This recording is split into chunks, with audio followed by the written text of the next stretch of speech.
What is up, everyone? For those of you who are watching this as a recap as opposed to watching it live, this is Normatico with Secondhand Blasters, and tonight I'm going live with a blaster commission of those things that one of my good friends, that's a nerftuber, had received a Excalibur from Out of Darts earlier in the year when it was released, and he really liked it. But one of his part of his agreement was that he was going to give away the blaster when he received it, and he gave it away.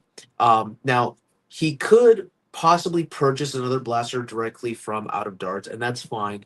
But he also did reach out to me and said, "Hey, Norm, out of curiosity, I know that your print quality is pretty good. You built a Hidalgo for me. What would it be to do an Excalibur?" I told him flat out, "Listen, I'll charge you filament and a and the hardware kit, which I've sourced from Out of Darts because I want Silly Butts to get his money as well. And yeah, so I figured the time came for me to actually get this done. So why not make a live out of it? And that's what we're here today. So I see that we have one person possibly watching already, and that's fantastic. Feel free to say hello in the chat. So what's going on, General Strife? So we're going to start assembling the Excalibur here. Just to let you know, I mean, this is the color scheme that we're going. We're going with metallic red, as well as black and metallic silver. These are Gims's, favorite colors. And this is similar to the Hidalgo build that I did. This is actually using a Flash Forge PET G filament. So it is a very pretty color, in my opinion. Yeah, it's actually metallic red on FlashForge. It's on sale right now on Amazon for like $17 for a roll, and it prints really nicely. Then of course we have the kit from Out of Darts. Now the kit is going to be about $72, $75, I believe, is what it cost me, plus shipping. I think I paid with shipping about $100 for this, which is kind of ridiculous in my opinion. The shipping cost is rather exorbitant, seeing as this box weighs less than 3 pounds, and it's the same as one of my shipping boxes. And I've shipped something to Out of Darts before that only cost $12 to ship, and it was a box the same size. So and it was the same weight. So I'm pretty sure that they're tacking on some shipping and handling fees. That's fine if that's what they wish to do, but I'm gonna call them out on that. So that being said, of course, the hardware kit. Hopefully, everything is in here. They had a really cool sticker, which was walking dead territory. I guess they're talking about the stagecoach blaster. And let me get the body parts out of here.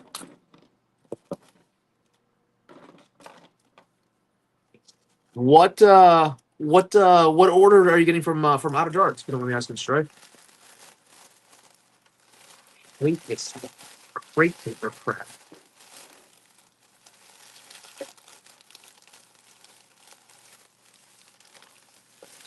Outlaw cylinders. Why didn't you ask me to print those out for you? I could have printed them out for you and sent them to you. I would have charged you like $2 a cylinder. They're not that expensive to make. Oh yeah, the $25 gift card. Okay, all right. Well, I mean, in the future, if it's like an outlaw cylinder or a silly shell or something that you need, let me know. I have files for those. I can print them out, and it's not a commercial trade. It would literally, you just pay for the filament, and I could probably get them to you faster than they can. So, let me actually throw this away really quick, and we'll be back to get these parts out.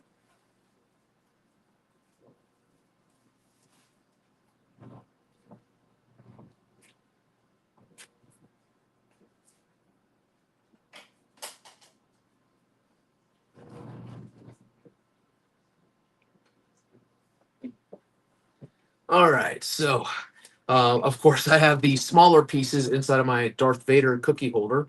Um, those are the internal parts in there. Just to give you an idea of what the overall combination of colors is going to look like, that is what the magwell will look like. So you have the metallic silver, black Excalibur, and then black magwell, cover there. So I think that'll look really nice.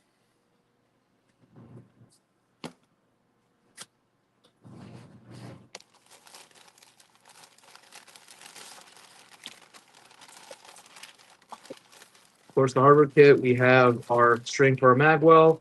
We do have our connector pins, our slug slime, our O-rings. else I got here? We have our high strength spring, which is what I ordered. This is actually the K25. Looks like they sent me 280 millimeter. So there's that. Let's set that to the side.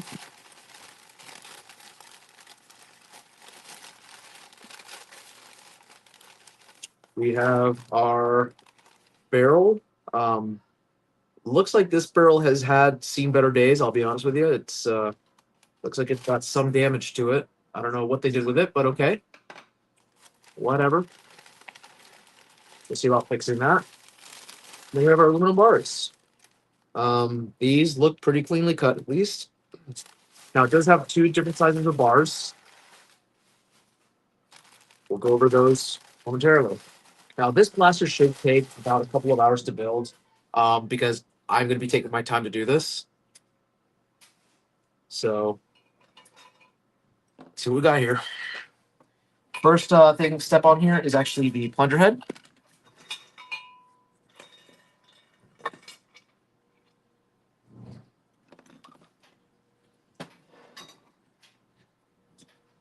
I have everything here. Where is it?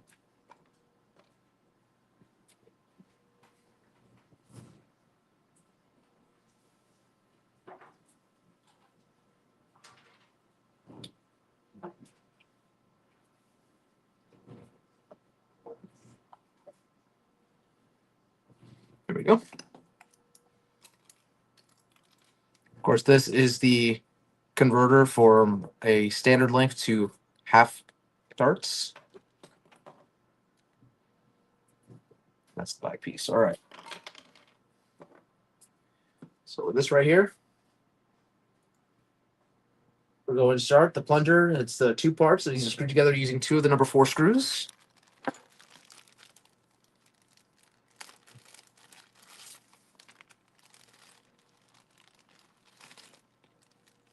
Let's just get everything here real quick. These are the number 4 screws.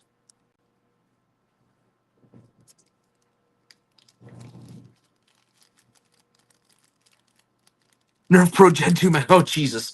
No, it does not take the Nerf Pro Gen 2 mags. Oh, my gosh. That is, you know, I'm going to say something that comes across as very, shall we say, narcissistic, but kind of true at the same time. I may have cursed the Gen 2 Nerf Pro mags when I did my video showing that you could modify the Gen 1 mags to fit Talon magazines. Because I always joke that when you tell Hasbro they made a good design, they find a way to fuck it up. I still to this day say that the worst thing that happened was that people found out how good that quote unquote night vision modulus scope was, because the price went up from like $25 to like $40 online. And I mean, I'm not saying that it was like the bee's knees or anything. It's not the best thing in the world, but as far as Nerf accessories goes, it was actually really decent. And the price point was fantastic for what you got. You basically got a camcorder that didn't record anything. It was a cool little gimmicky toy, and it actually worked really well in low light. So so we're getting our screws on here. You want to have a long stem screwdriver in here. If you have a long stem precision screwdriver, even better. This one has about an 8-inch long neck, which is just right. It's above average, if you believe what the doctors say.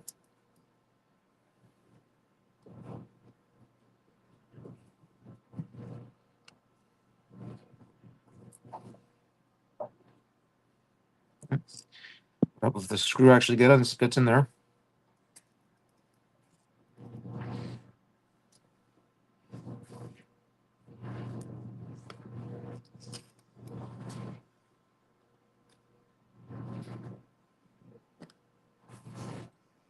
There we go.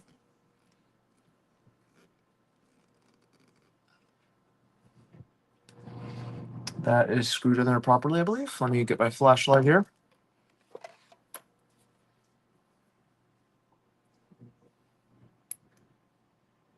That's all right. That's screwed in there properly, as you can see.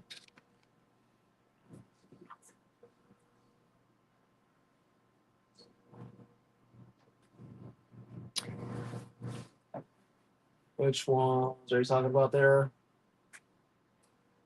So it is a kind of a flared mag. Well, I mean, not so much. You know, it does have a little bit of flaring here, as you can see. You could probably make this flare out even more so. And that would probably be a decent design for somebody to make it like extend out a little bit more. But I find no problem with the Excalibur magwell. It's easy to take mags in and out, which is the main point of the flared magwell. So, oh, Manta, hey, what's going on, dude? Yeah, the quick. I have it right here. It came out really well, actually. Where did it go? Where did it go? It came out pretty well. It was. Let's see. I thought I had it down here. Um, but yeah, no, it came out really well. I'm averaging anywhere between 160 to 180 using recycled motors. I should say recycled flywheels from a Strife X, and the Worker Phoenix upgrade motors. And then I put 1,000 RPM N20 motor. The first one, actually, the pegs got like when I started on, something happened. They like broke. So I had to order some rush delivery from Amazon. Speaking of which, if y'all need N20 motors and you're okay with 1,000 RPMs, which is pretty decent, um, order from Amazon. I got two for $10 and free delivery overnight, as opposed to $7 plus tax plus delivery via Out of Darts for one. So that's one of those things. Again, I hate to crap on Out of Darts. I do, because I want to support the hobby community. But I can't afford to spend. The price was $22 after shipping for one motor. Actually, no, 27, because it was a $20 shipping fee. So, and it would have taken almost a half a week to get here. So I was like, no, I'm going to order from Amazon. Same freaking motor, came in a 2-pack. So, and arrived overnight.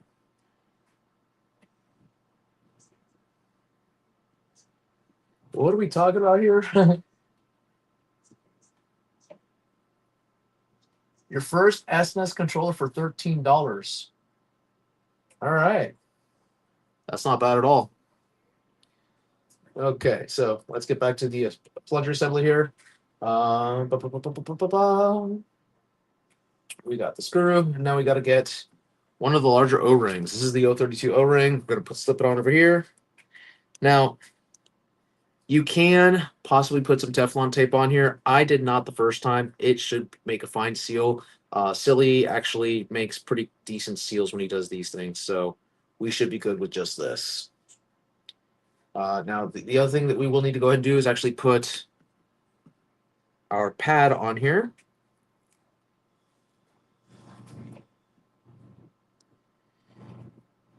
And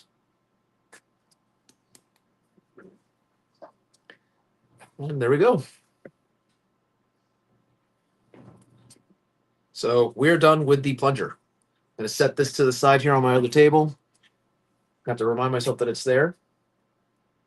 Now we got to do the spring access door parts here. So that would be this piece right here.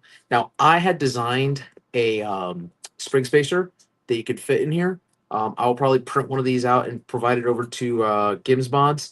That way it'll give them just a little bit more of a boost. With the stock setup, that should hit it to 250 with the barrel that you get with the blaster. I want to say it's a 45 centimeter or 50 centimeter saber barrel, and I popped 300 with the Excalibur. So it's, again, this blaster is capable of doing so much more than what Silly promoted it as.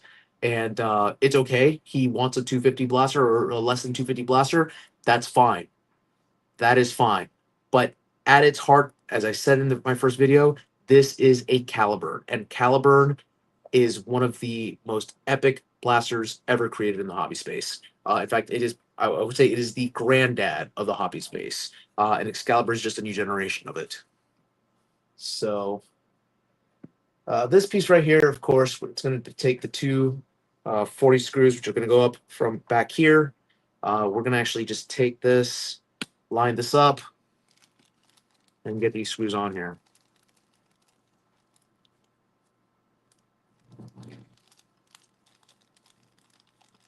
Man, Cruising USA, you are taking me back. I can still hear the theme song. Cruising. Actually, no, that's Cruising the World. Cruising around the world.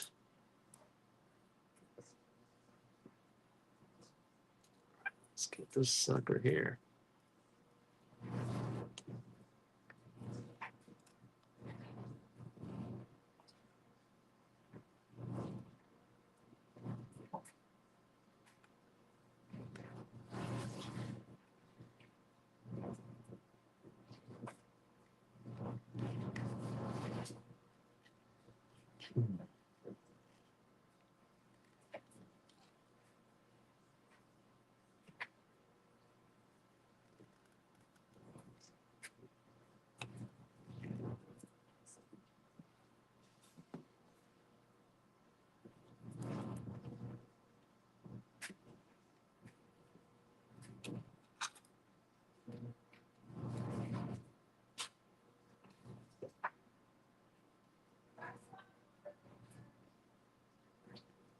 Oh, gosh.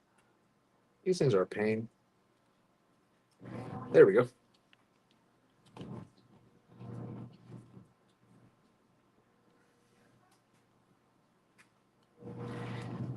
See, I didn't play NFL Blitz 2000. I played the original NFL Blitz, and that was my jam.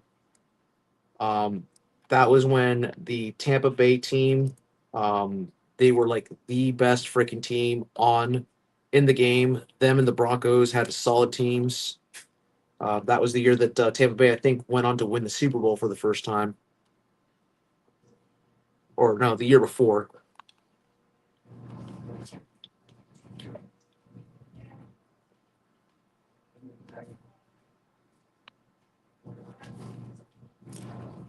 Come on. You will get in there.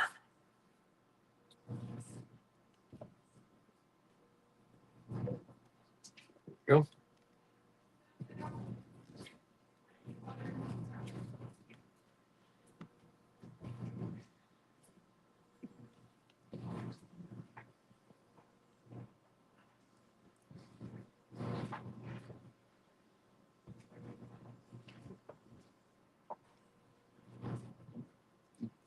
Why is this thing not wanting to? All right. I need to undo this one real quick.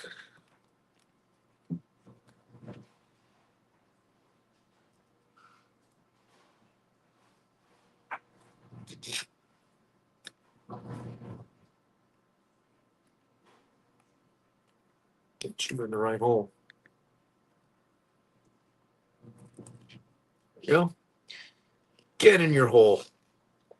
That's what she said.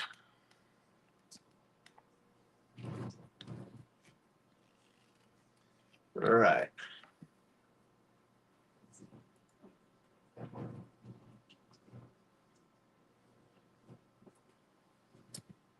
Man, you got a lot of cool games there, dude. Like we're talking like you're taking me back to my teenage freaking early 20 years there already. Cruising USA, NASCAR, Blitz, like geez. Off-road challenge.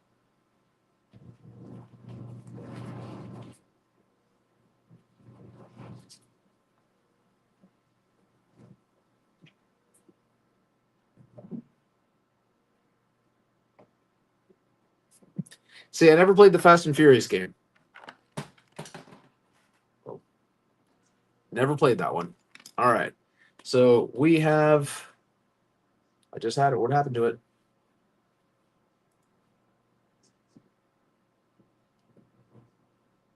We got our spring access door done. Where did I just put it?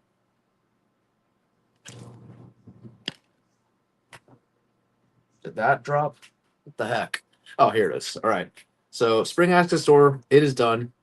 You know, obviously this is made so that it goes and it twists in. You can see the instructions there on how to unlock it and lock it. But yeah, this goes in the back of the blaster.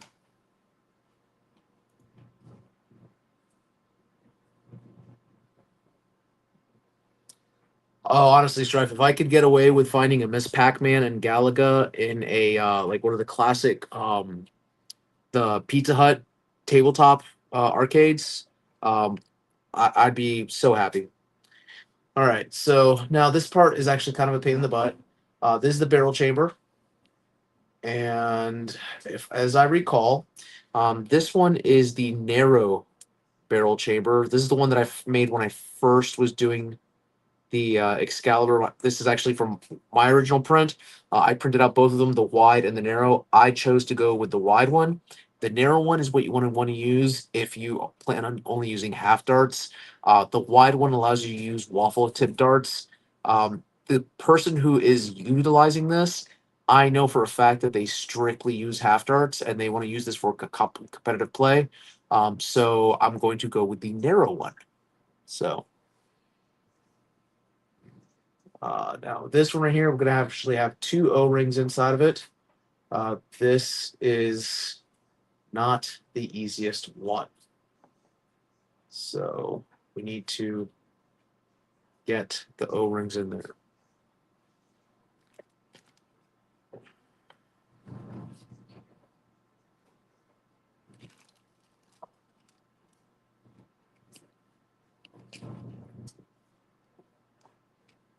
Zero 016 O-rings.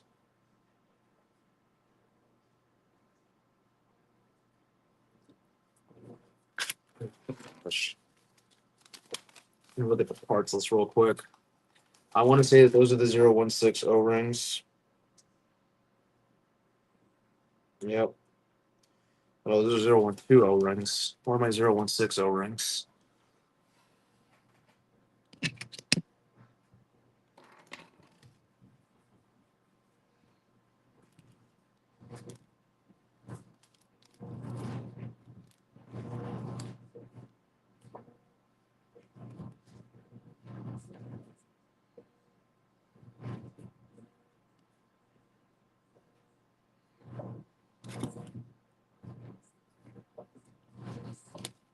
They did not give me 016 O-rings. That's not nice.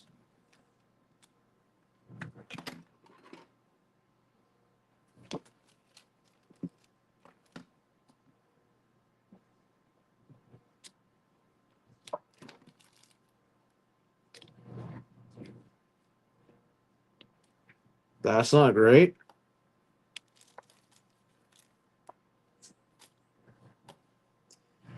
Well then.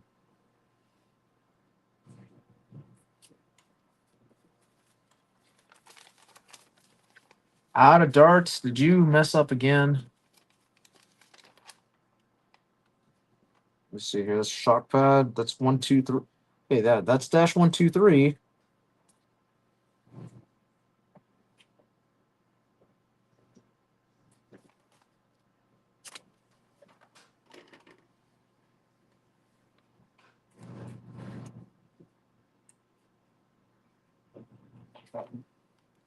Okay, so no, I guess these are the 016s supposed to according to this. Let's see if this fits in here.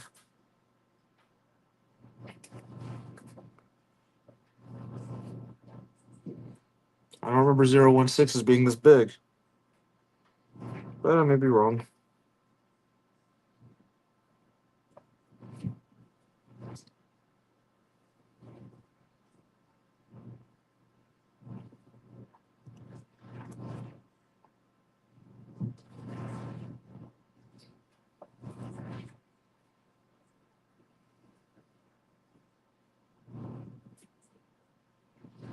Now, the pain in the butt with this is that there's two grooves in here where you got to slip these O-rings in, and they got to fit just right.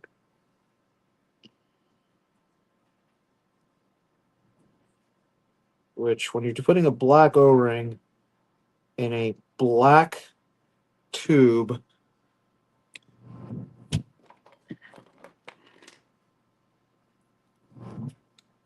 and I can't get lighting just right in there, that makes this kind of difficult. Let me see if I can get my headlamp on. Give me some more light in here. There we go.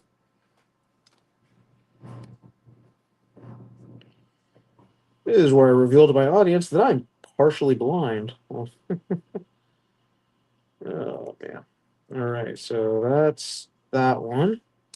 All right, there's one. Let's get this other one in here now.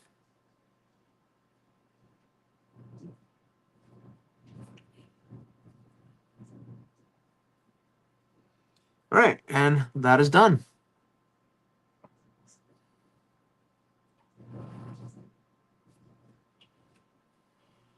Okay, let's set that to the side for now.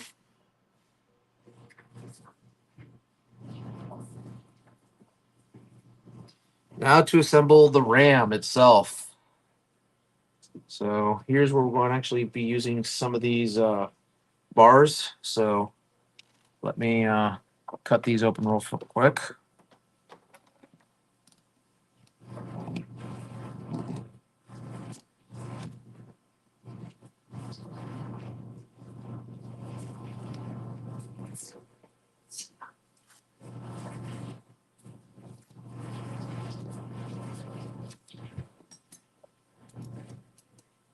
Ooh.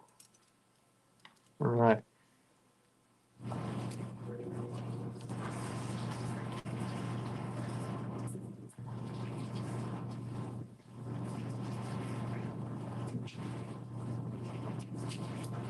Okay, so we're going to use two of the longer bars. These are the priming bars.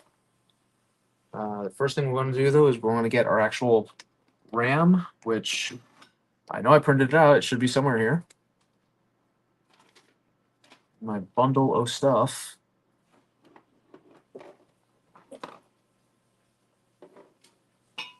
Put all my body parts out of the way here real quick.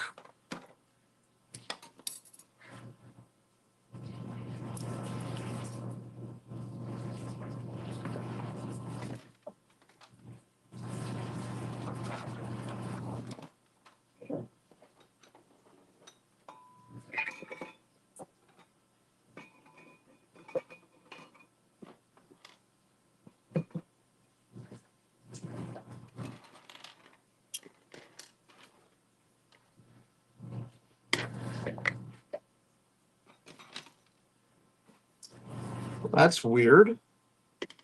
I know I printed it. I know I have it.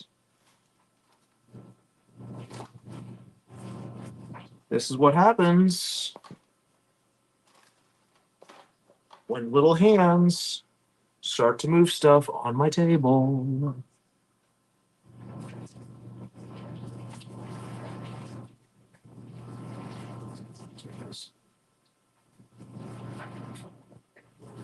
Okay, here we go. All right, so this is of course the RAM here. The shell ejecting blaster. Are you talking about the Stagecoach?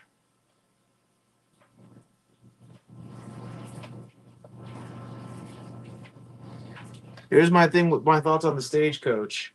I have found out that it takes about 2.5 rolls of filament to make, and the kit itself costs $75. So with shipping, it'll be about $100 to get to me. Unless I decide to just wait a little bit longer and go through AK Blaster Mods. If I'm assuming the AK Blaster Mods gets the right to print and distribute the kit. But why am I going to pay $470? Oh, the new X Shot Blaster. I mean, yeah, I'm excited for that one too. I think that the shell ejecting blasters are a good time for all parties involved, and I feel like they're a neat little gimmick.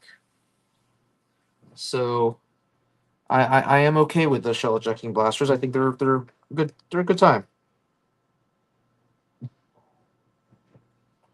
So this calls for 2 O-rings here.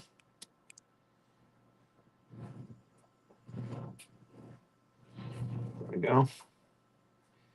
And then we have our 2 bars. We can fit right here.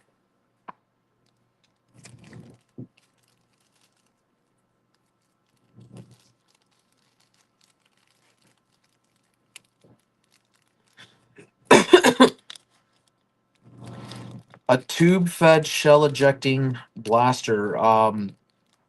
So you're talking about something similar to breacher?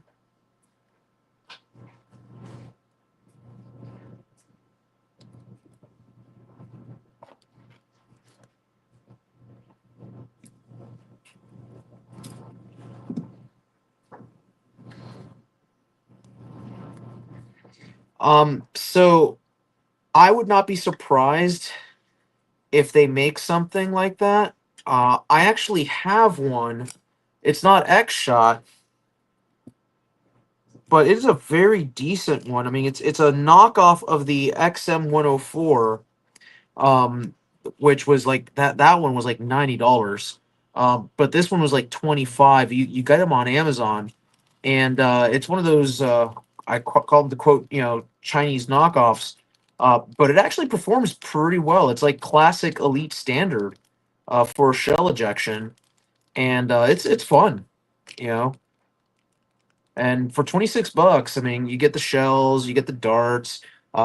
It does fire the 3/4 length, so naturally we'd want something that fires like standard lengths or half lengths. But um, for what it is, it's a good time. I like it.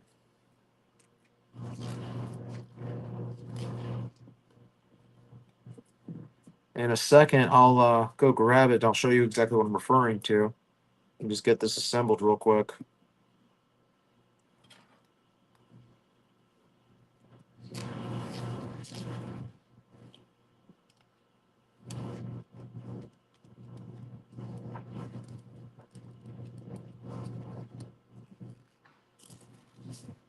So here we have our pusher system already, assembled. Actually, on one side. Oh my gosh! Of course, I put screws in without actually putting a bar in. Gosh, this is what I get for talking to people while I'm working, not paying attention.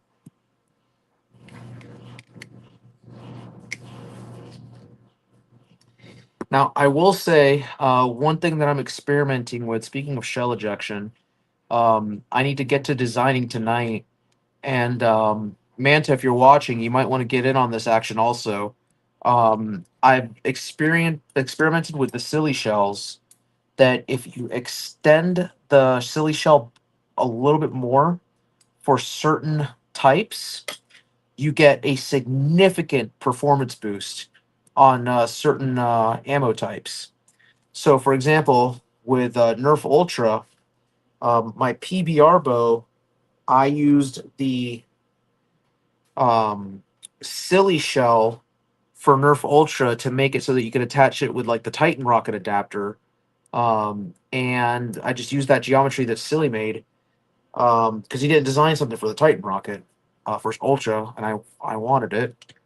So I noticed that by extending the Silly shell geometry longer by like 2 inches, it gave me a boost of like 120 to 150 with Nerf Ultra.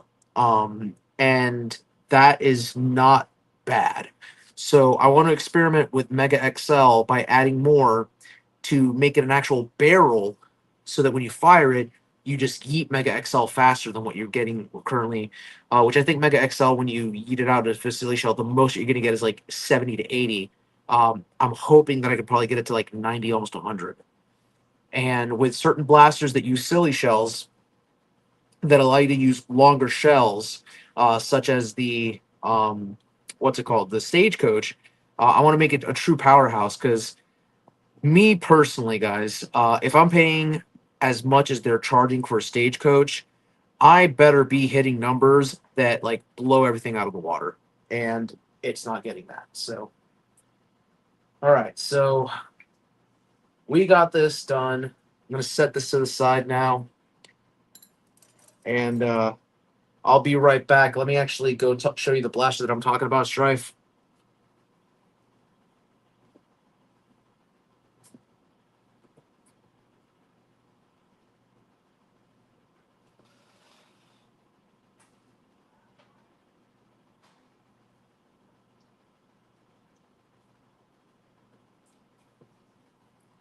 This is the one that I'm actually talking about. Tube fed. You feed the shells in there, and obviously, if you put the shells in there, it can technically do 3/4 lengths or half lengths. And it goes about 60, 65 FPS, so elite standards.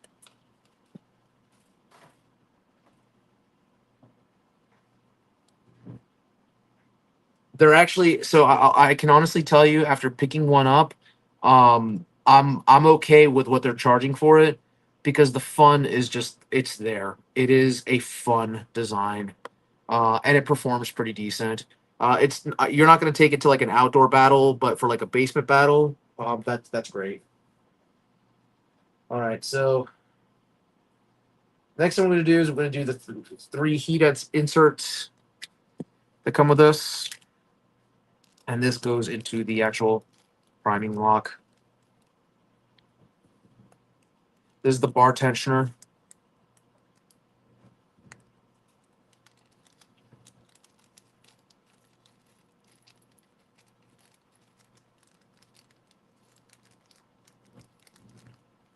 And my bearings as well.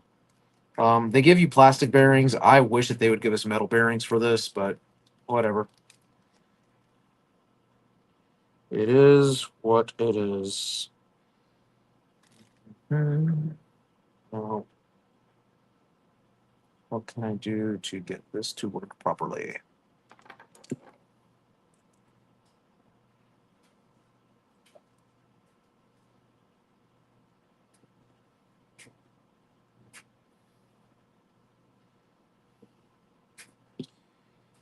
All right, time to play with fire, folks. Let me actually angle this down and sit down a little bit more. Oh gosh. Time to play with fire. Let's try to burn myself. Fire!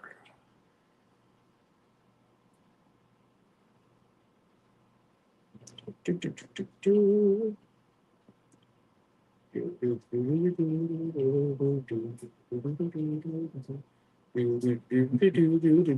This is really starting to get hot. Ow, ow, ow, ow, ow, ow. I'm gonna burn myself. What the fuck up? Oh my gosh.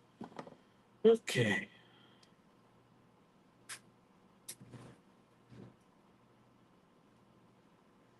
All right. Ah, yeah, I didn't burn myself. Yay. Okay. We got one.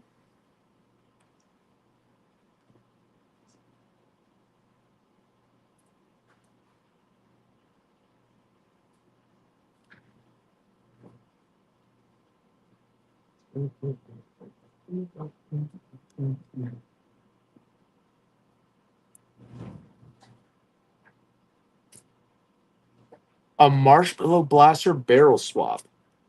Like one of the Ghostbuster marshmallow blasters? Is that what you're referring to? I see them every now and then. I've always contemplated because I've been told that they can actually fire Mega XL. I've never picked one up before though.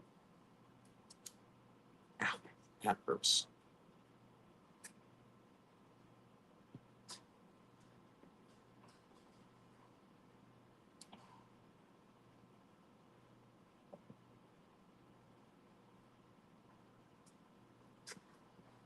Okay, so last flush. And we got one more here.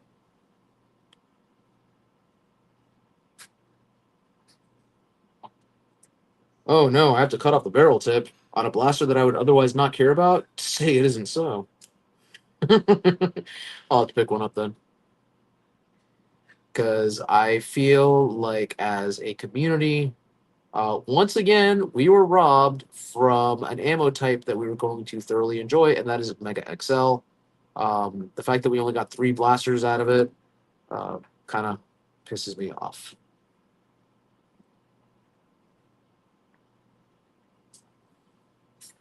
And the fact that they gave up on Mega XL and um, Ultra in order to do N series, well, kind of bothers me.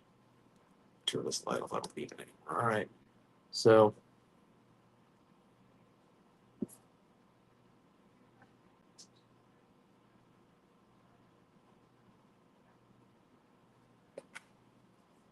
say it like 40 feet, it feels like.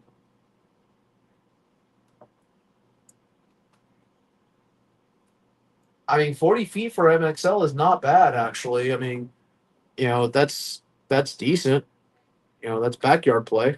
If you can turn it into a master key, you're set. So what we got here.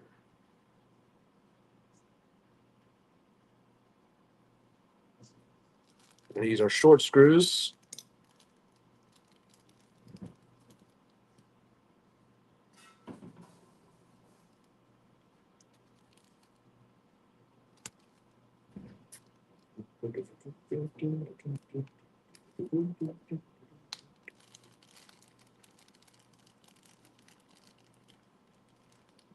Two of these bad boys here. Shit.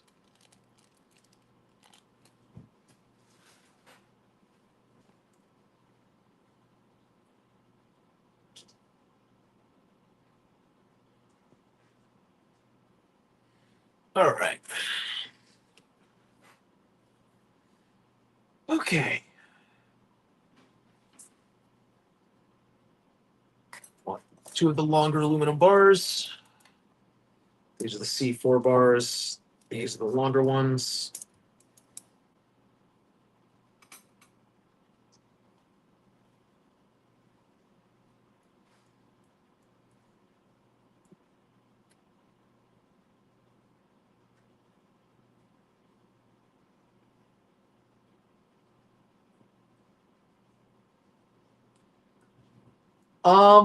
So you know what? It might be banned in some games, but other games might not be because you know, where I play, we let things slide that most other clubs do not, only because of the fact that we're all mad scientists.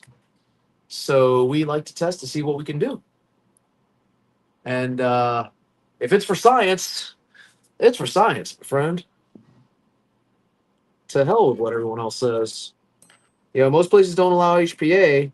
Our club is actually adminned by a former um, paintball shop owner, so he is confident in as using HPA on the field as long as the fields allow it in our area.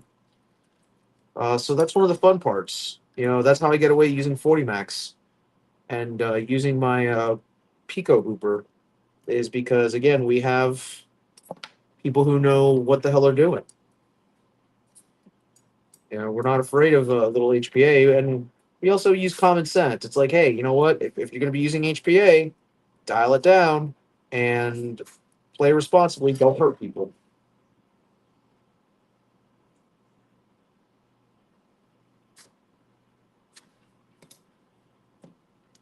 But occasionally you run into some players that, like, for example, that I play with, that they're just like, hey, well, Manta, that's one of those things, dude. If you ever find your way to Central Ohio, look us up at Conk, dude, because we're like that. We'll occasionally we'll bring show and tell. We keep our rounds to 150 and 250. Occasionally we'll do a sub 100 round. But it's not unheard of for one of us to bring something completely wild and just be like, hey, can we just fire this really quick, just to see what it's like. That's how I brought one of those howitzers grenade launchers one time, and there was a guy that he just was like, "Dude, I want you to shoot me with this," and I was like, "What?" He's like, "Yeah, I want you to shoot me with it." So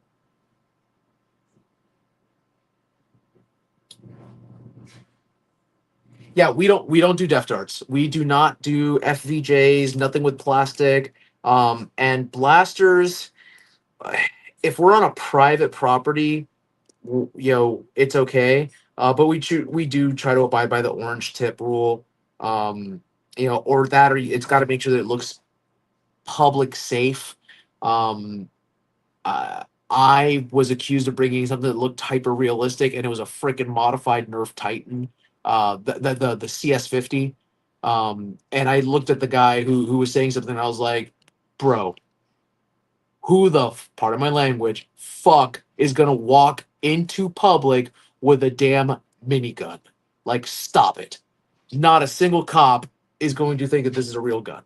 And it was because I had spray painted it so that it was aluminum steel, and it had a darker, like a crimson dark, barrel. So it's like, okay, you know. Um, why do you use FVJs? Because I have my own reason why I have some, and it's not for hurting people.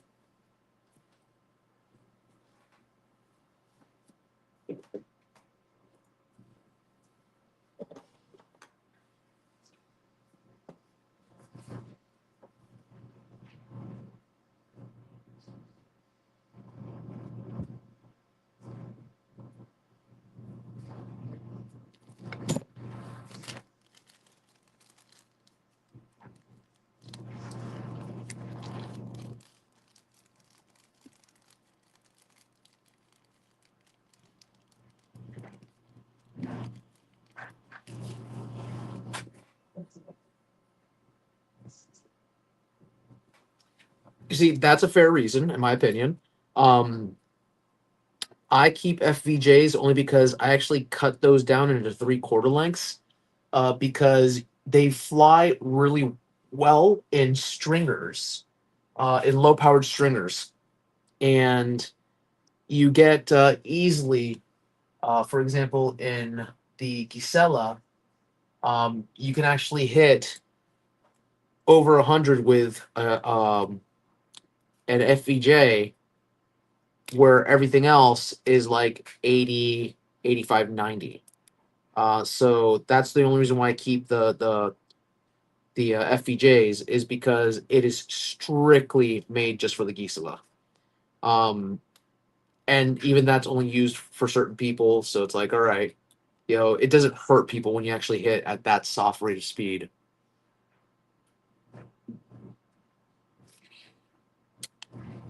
I actually thrifted some Streamlines new in box. I keep them, or new in bag technically. I've kept them new in bag specifically for that reason. So, you know, there's that. All right, so I gotta find the left side.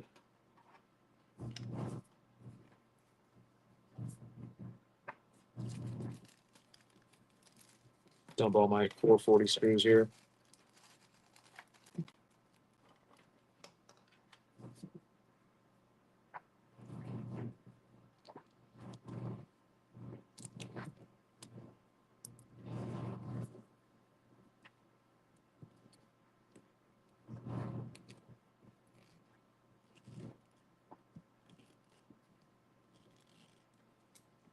All right, put that in there.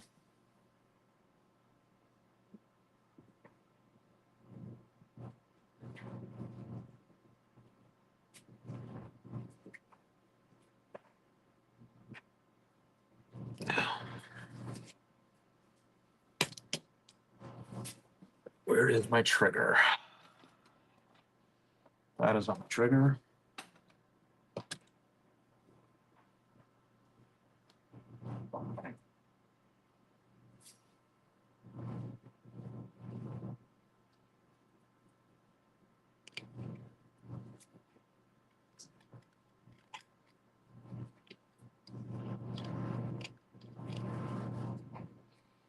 Come on, where's my trigger at?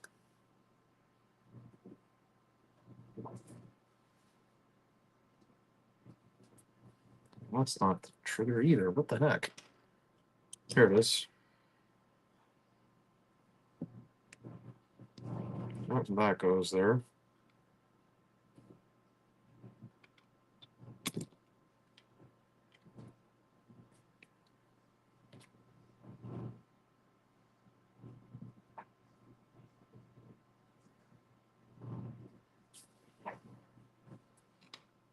Go. That goes in there. Trigger guard. Sorry about that, guys. Had to look at mine to see exactly what I'm doing here to the side. So it's been almost 5 months, 6 months since I've assembled one of these. I did it one time and never did it again. So that's that. That is where that goes.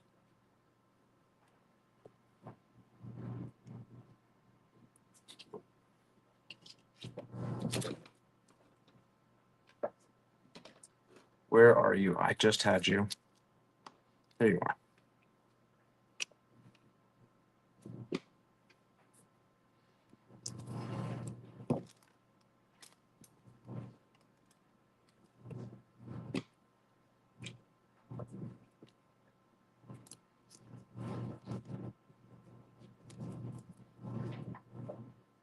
Yes.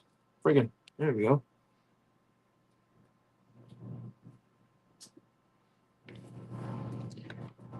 Midwest Nerfing Hub Dream. Okay. Do I want to know what your Nerfing Hub Dream is?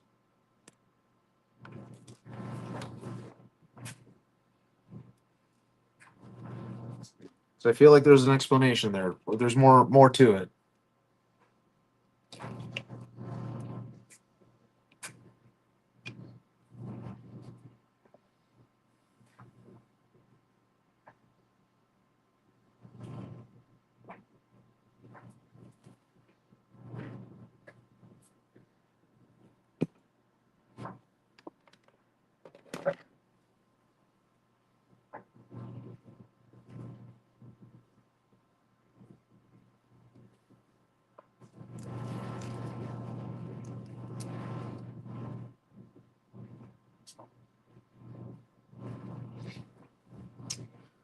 Hold on, man. Let me scroll back up there.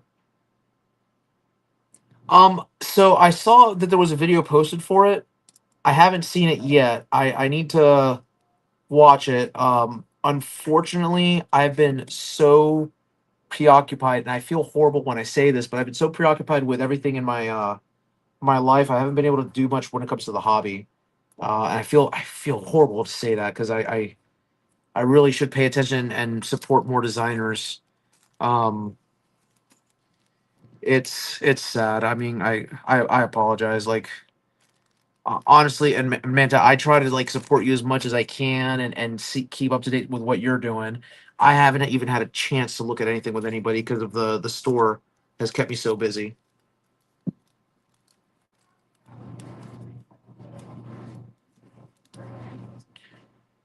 Like the little projects that I've been doing here lately, it's been more of a keeping my sanity going.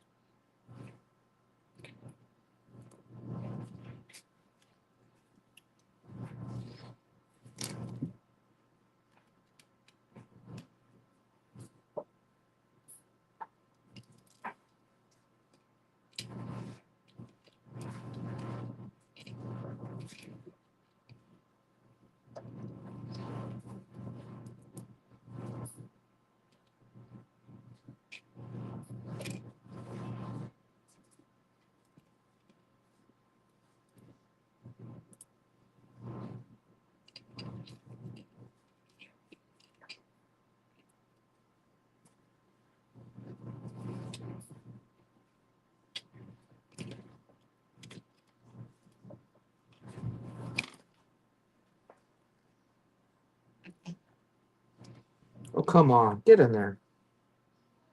You know you want to fit in there.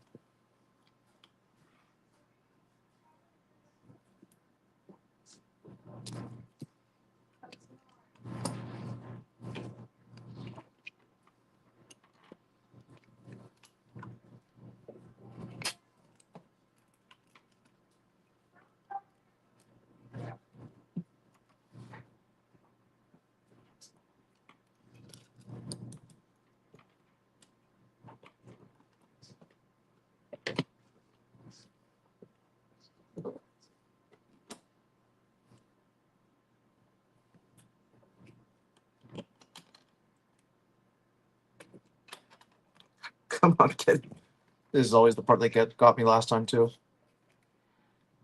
I'll look up at the chat in a second, guys. Son of a bitch.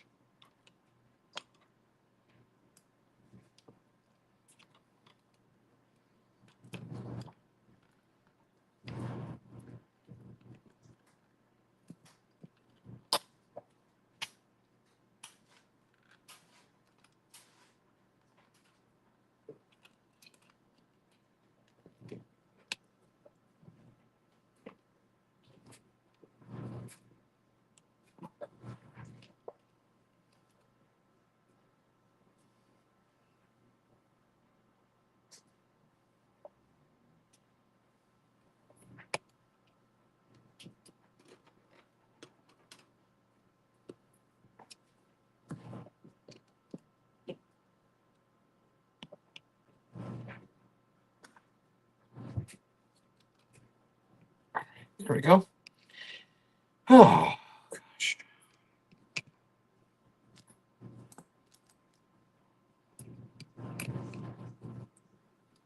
It would not be a Springer if it didn't want to just bust open, right? That's the rule of Springers, that when you open them up and you unscrew it, the shit just flies everywhere. Because the tension's so high.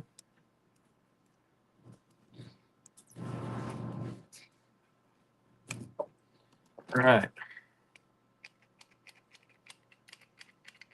We got our sear working. Okay.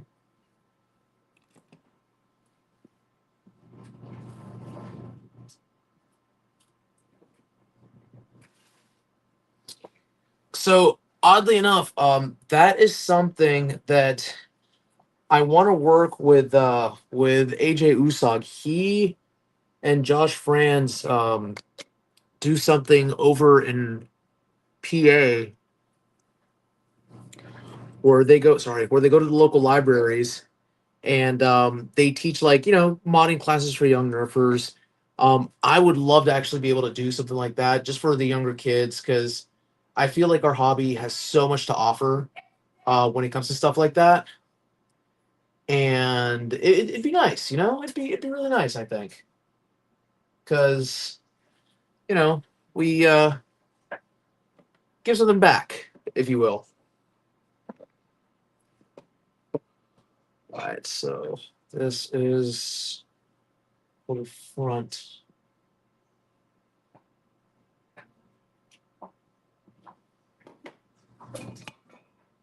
That's the front. Okay, this is the. Okay, yeah, this is the part that I need. So we need to put our ball detent in here.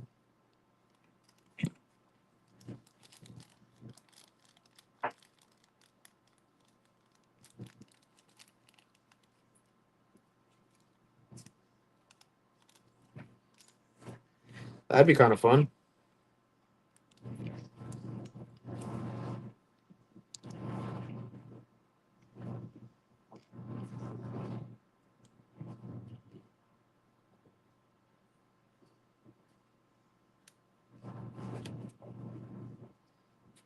Dang, hell, I'd be interested in visiting something like that.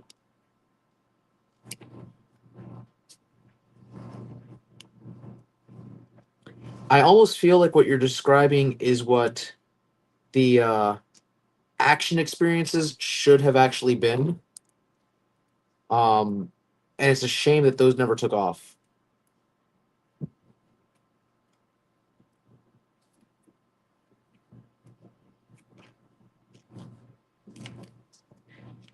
What's a double shame is that what instead we got were these arenas where they overcharge people and just, man, they weren't very fun.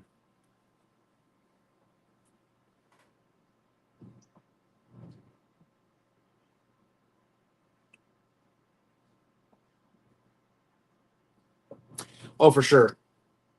For sure. I definitely understand and agree. Coast to coast is the way to go. Um, yeah, no, hands down, 100%. What the hell is this here?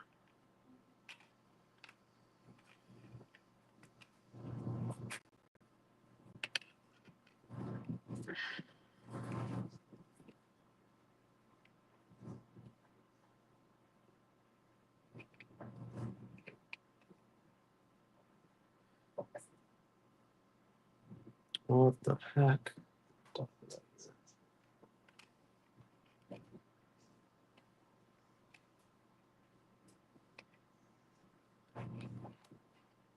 Where did this go? Is this? Oh.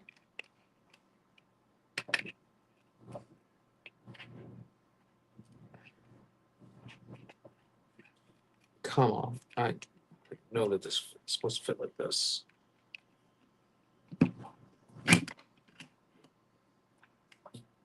There we go.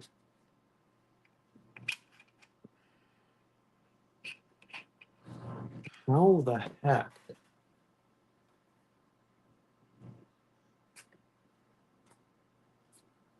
Is this supposed to fit in here? Why are you not fitting in?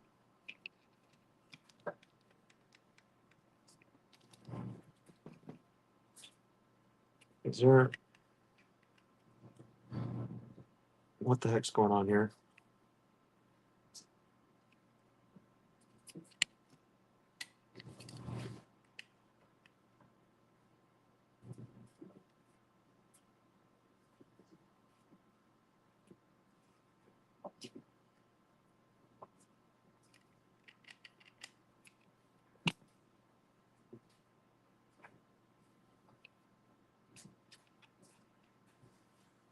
What's that?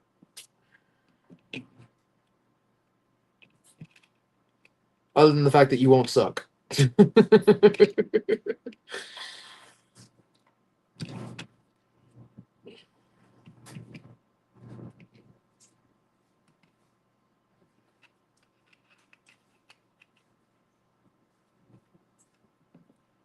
Why is this having such a hard time fitting in here?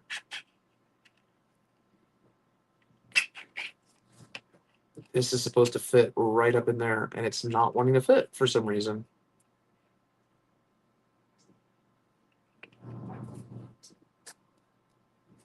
Yeah, there we go.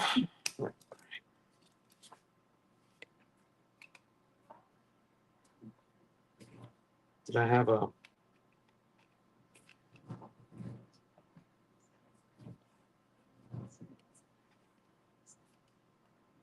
Come on, get in there.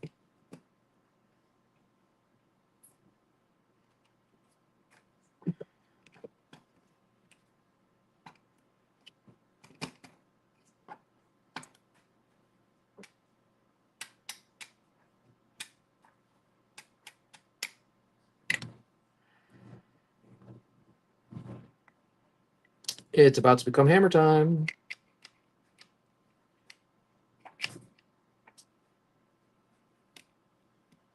Yep, I believe it's about to become hammer time. All right.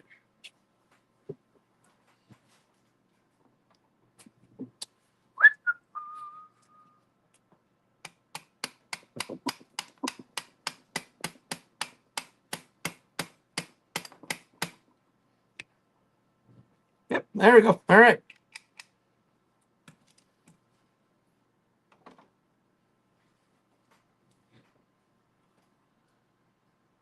Oh, yeah, there we go. All right, now got to put my 2 screws right up here in the front.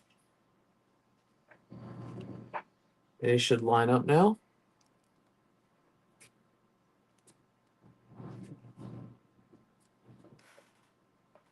Yeah, that would be a big thing. We've already established that the mothership does not care anything but money, and that's their want. You know, their business. I guess they can do that.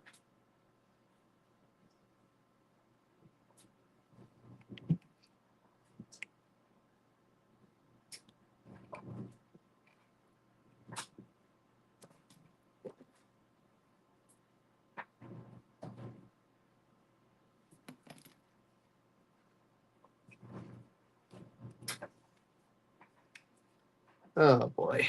All right, this may have a problem here. Okay. Not wanting to line up.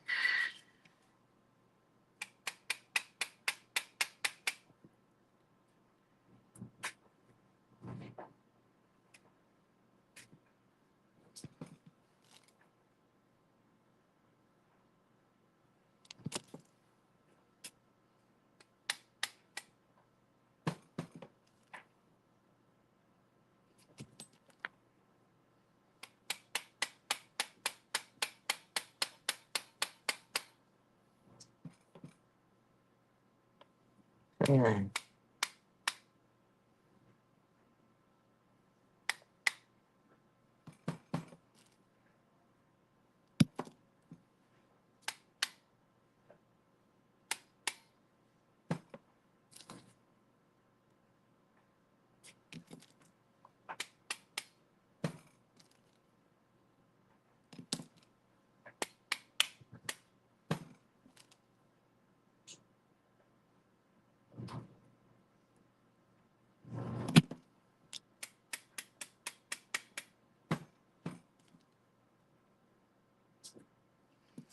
Hole's almost there.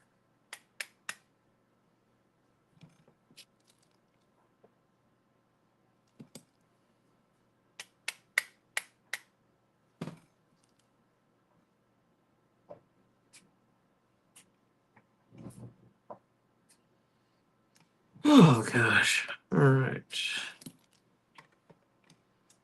Where's my headlamp at? Just had it.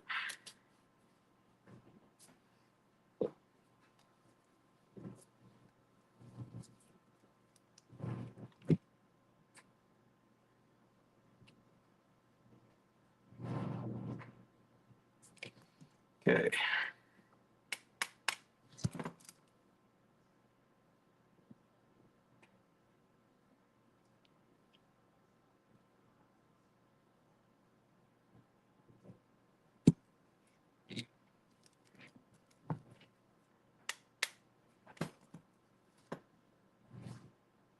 There we go.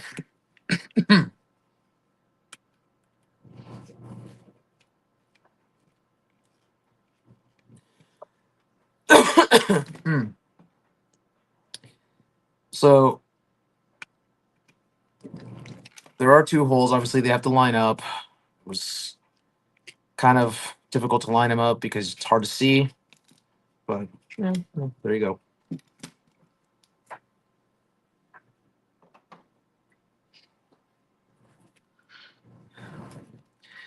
This, as I say, just goes to show when you print right, you can bang on things with a mallet or a hammer and it won't break because no damage. So,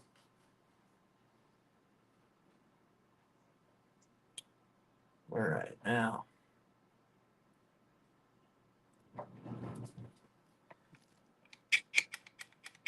that still moves freely. So we can set this to the side now because, well, actually, no, we can't. We need to set up a rail.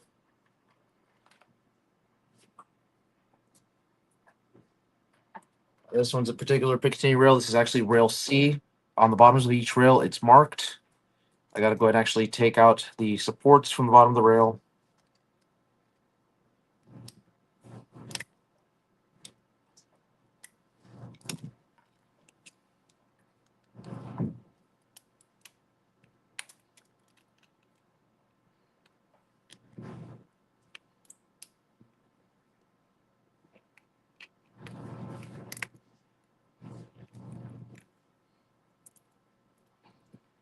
This is admittedly one of the biggest pains regarding the rail systems that he uses.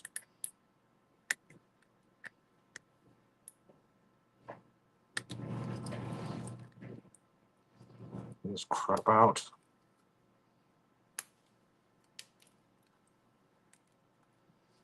Especially if you're doing like me that you print solid in PETG. Because it doesn't pick this up as support.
Okay.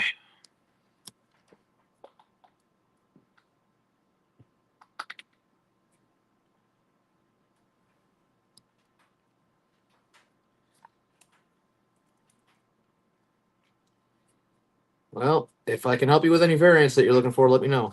Because I'm starting to look to offload my collection some.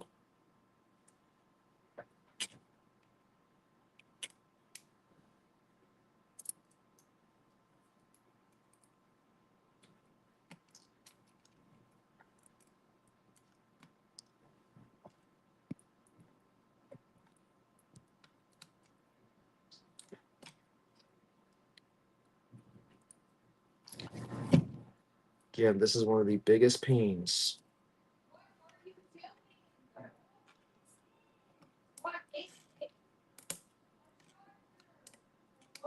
There we go.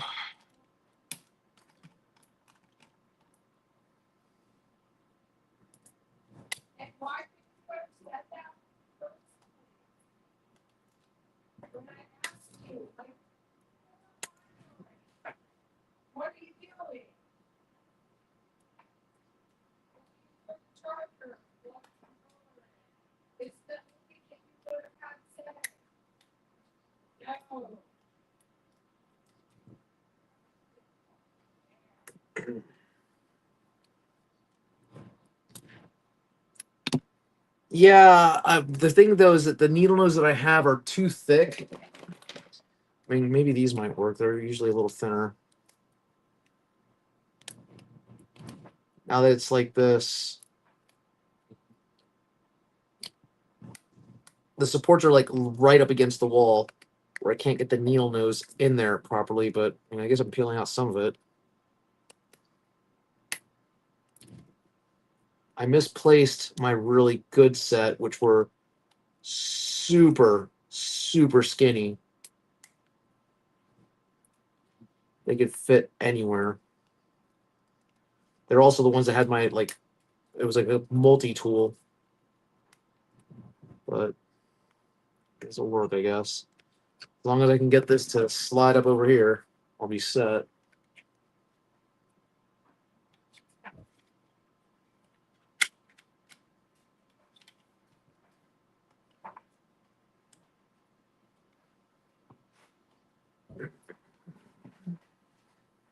Let's go ahead and hammer again.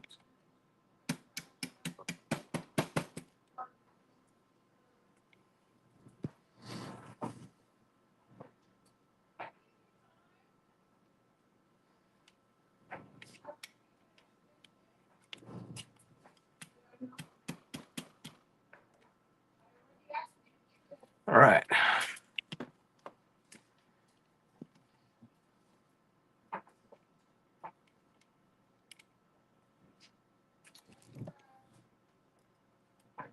Yeah, I'm surprised that Gimsmods is not in the chat watching this, seeing as I'm building this for him.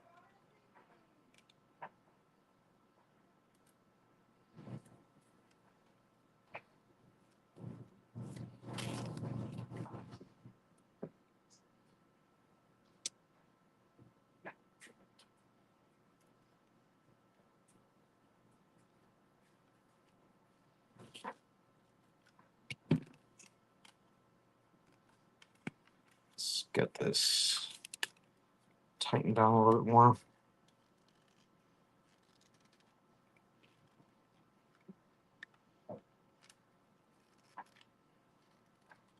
There we go.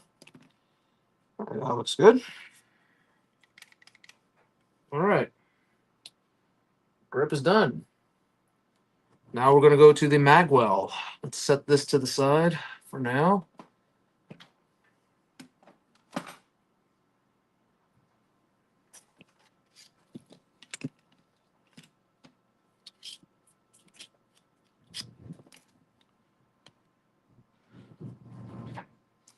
Yeah, my kid only has Monday and Tuesday, and then he's off on Wednesday, Thursday, Friday. I wish that I was fortunate enough to have the same schedule this week, but we'll see. I'll try to convince the office to let me go early.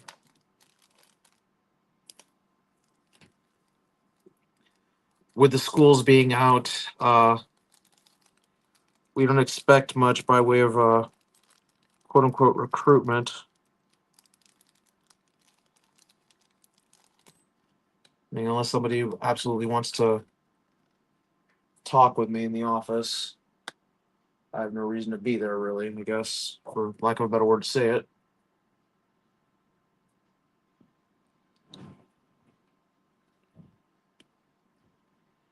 Not that I don't enjoy my job. I thoroughly enjoy my job, but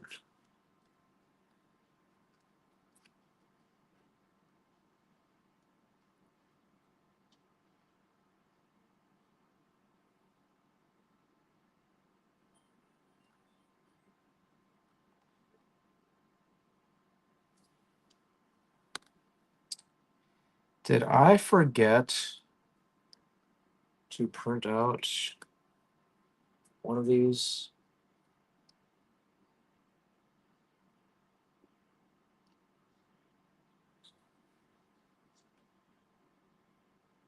Oh, I forgot to print out both mag releases.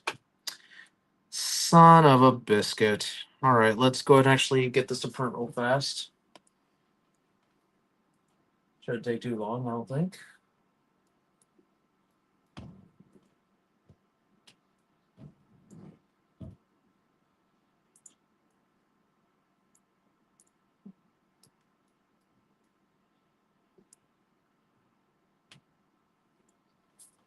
Oh no, I think I printed out both of them actually. Hold on, wait a minute. No, everything was on one print bed. I should have all printed out.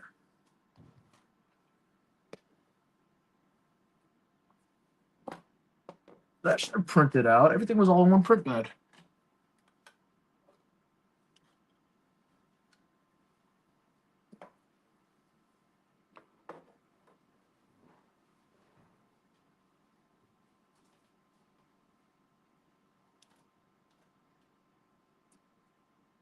Hmm. Interesting.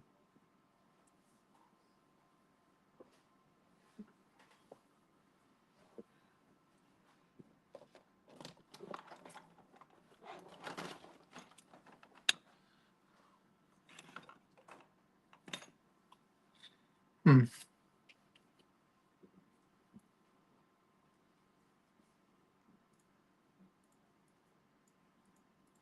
Okay, well, this will be printing out here now. And let's get this printed.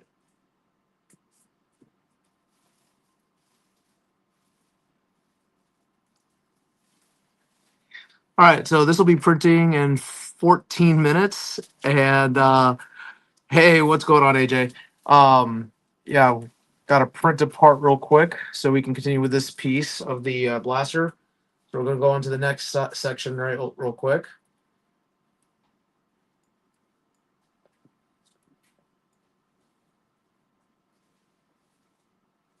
which is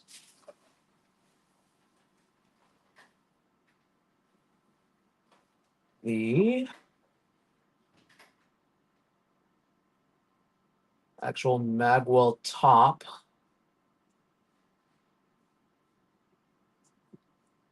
Because we really just need to assemble these pieces.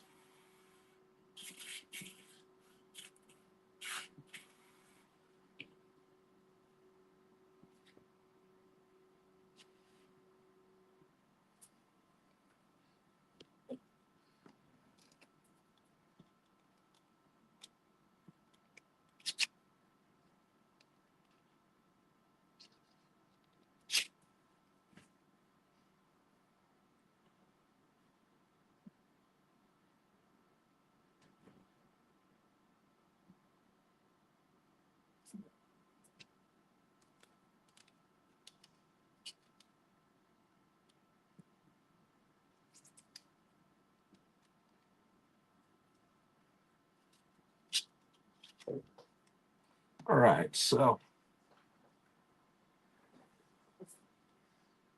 now the cool part about this with the Bagwell is that it is literally two pieces that clip together.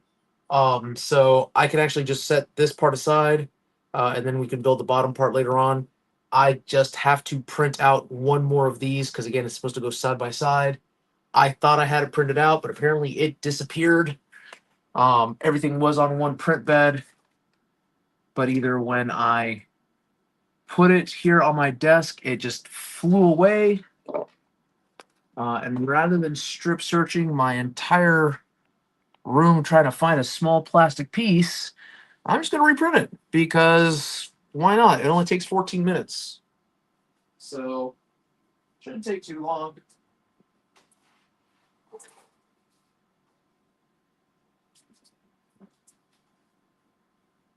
Hopefully, we'll be able to get it all done and, taken care of real quickly in short order. Again, I apologize. But in the meantime, we can talk blasters and shoot the breeze, so to speak, during the live.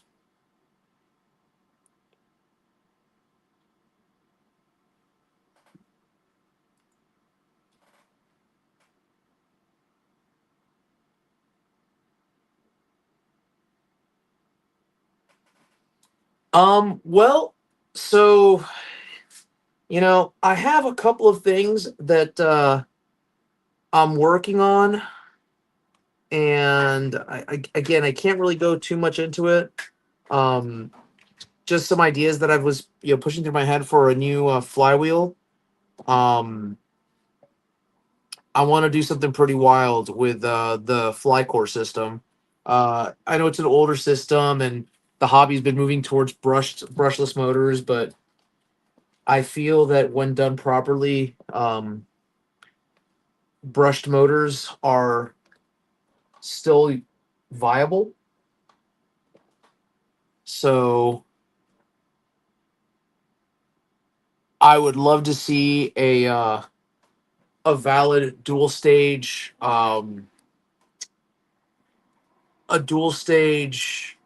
Oh my gosh, bullpup, something that utilizes larger flywheels so it can break the 200 barrier.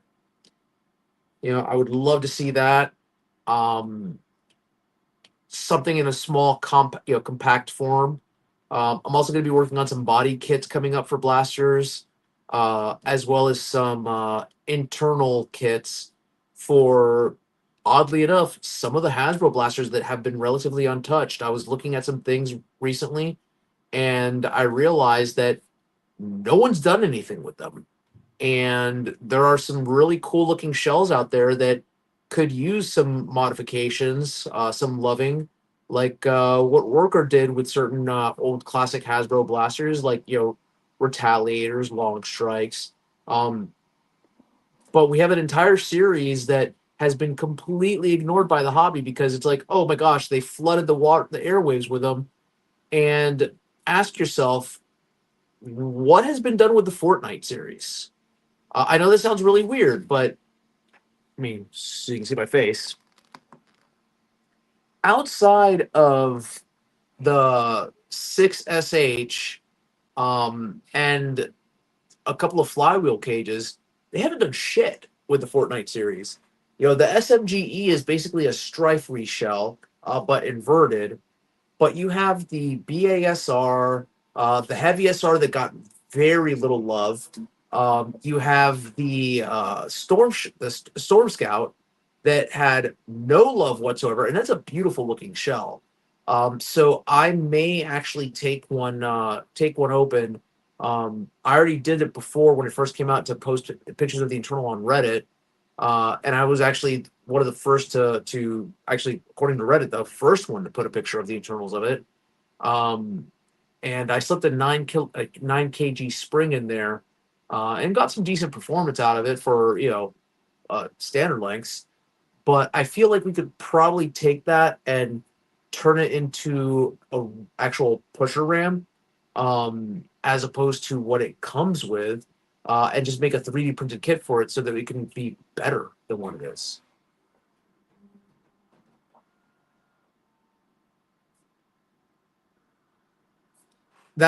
So you see where I'm getting at, AJ.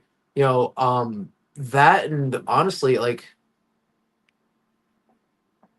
with the market that exists for reshells of like the Micro 2, there are a couple of blasters out there that are pretty solid performers that could use a good reshell and turn it into something more fun. The first one that comes to mind is the Rival Fate.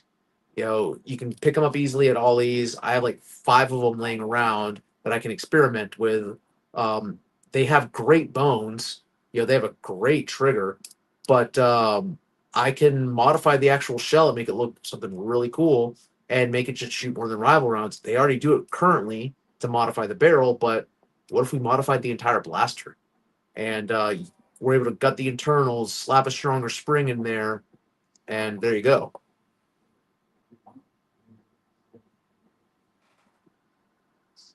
Yes, I'm aware of that. I have done quite a few modifications with N series. Uh, AJ saw what I did when it came to modifying my Shadow Speed Recon. I think he was happy with what he saw, how powerful it is. Um, you know, and that it's actually not as cheap as when Wacom had his, that he broke his on camera. Mine has a much stronger spring in it, and I mean, yeah, it's a little bendy, the plastic, but it does break. So, and it slaps pretty hard. I mean, it hits 115, 120 with pristine N series darts. Now, and I didn't do a dead space delete or sort or anything like that. So, like, all I did was a simple spring upgrade. Didn't do any of the epoxy dead space deleting, nothing like that. Nothing like what some of the Aussie guys would say. I'm talking about Rex. Um, and yeah, like it was just a basic spring upgrade, and it hits that. So I am a firm believer that the problem with N series blasters is not the blasters, with the exception of a couple. It's the darts. The blasters that I personally have a problem with is obviously the ward because I'm tired of it. The break action ward. Notice that there's a pattern here. Um, and the pump action ward. Oh yeah, all wards. Go figure.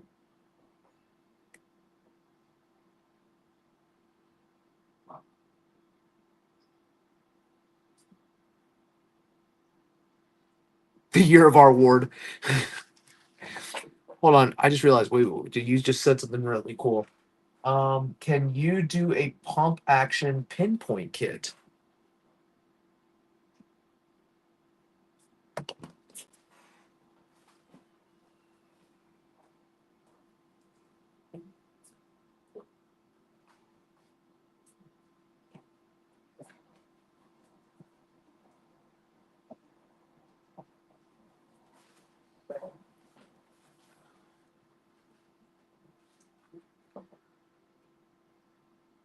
Manta, if you're still in the chat, I will want to run this idea by you. See what you think. If we were to put a Nerf rail to Picatinny conversion up here, make a pump grip that fit down here like a bracing, had it connect because this comes apart.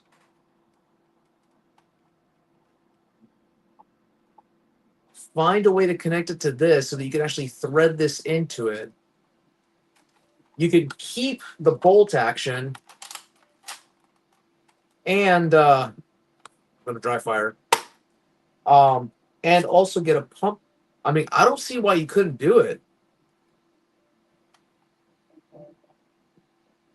I don't see why you couldn't do it. Like, you put the slide here, 3D printed slide. Obviously, you like do 10 walls, 100% infill, so it's a solid like bar. You put the pump grip up here, and this does not. Shit, I don't even have to convert this to Picatinny rail.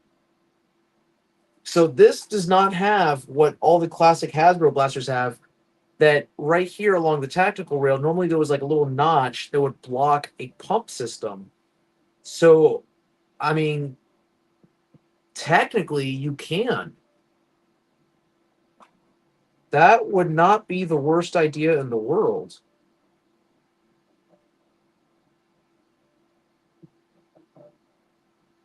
I mean, I had not thought about that. That would not be the worst idea in the world, actually. Strife, I'm gonna get to work on that one. That'll be something that I do during the off season because I feel like that there again. I feel like that blaster could use some love. That is a the pinpoint was one of those blasters that it falls under the forgettable but has potential. I mean, if you do the half dart mod, it's literally a good 150 plinker. You know, you give it a pump kit and you've given that blaster a new life.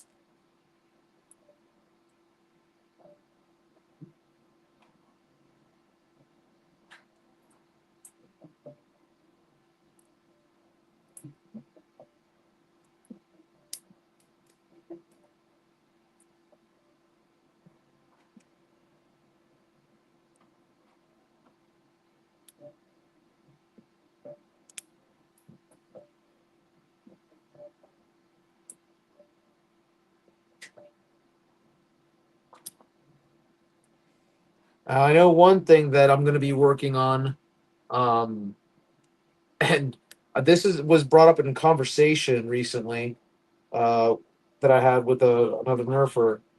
Um, a new cage for the Strife. I know everyone's ears just perked up at that. Um, to give the Strife some new life in it, because the biggest concern people have when they modify a Strife is that yeah, you can modify for half darts, you can upgrade the flywheels, you can upgrade the flywheel motors, but sometimes every now and then you get the blaster that fires darts and they whirly bird. What I'm surprised no one's done yet, and I'm willing to give it a shot, is attaching an internal B car to a Strife. So it is actually not something that you plug in, that you add to it, but it's 3D printed and already part of an upgraded flywheel cage. So it's already lined up and it just fits inside the body of the Strife. So it's a completely hidden B car inside of the Strife. Once you modify it, it's already there as a drop in cage replacement.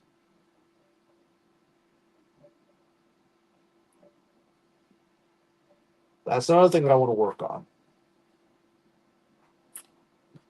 I hate this fucking shit.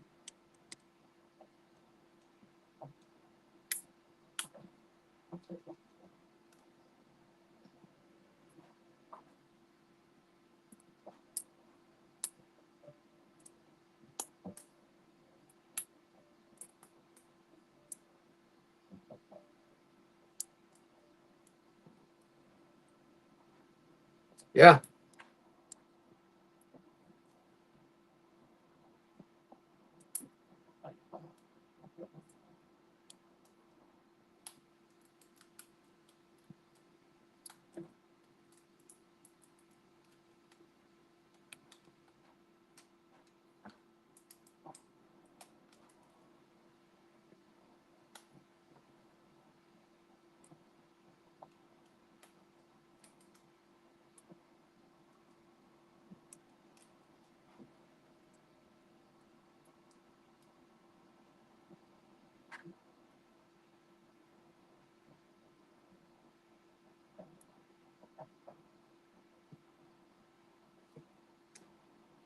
you know, I've run into the same issue, Strife. I have a couple of videos that I filmed that I never launched, um, and I need to edit them down. Again, I've been so busy with life lately that I haven't had a chance to do anything. The consortium store, like it's been keeping me busy. I feel really bad because I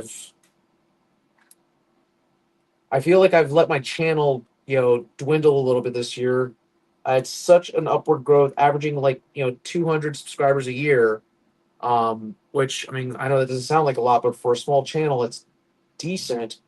And then this year I just fizzled out because between blaster releases, the store getting launched, and me being so freaking busy with everything, I haven't been able to record much content. Um, and that's part of the issue is that when I record content, you guys, I mean, I'll show you guys. I think I've seen you, AJ. You've seen my recording area. Um, because of the fact that I do so much 3D printing and so much design work and so many builds for people now, my recording area is a complete wreck. So I haven't been able to actually do anything recording wise. So and then I've kind of got into a funk. There were some health issues going on, and I'm still waiting to hear results on that. And I just, kind of let the channel slide. So I apologize that I haven't put as much new content on things. I have the blasters. I just, haven't done much content with them. But then there are a couple blasters that I do not have whatsoever. Um, but I know enough about them to speak on them. So, there's that.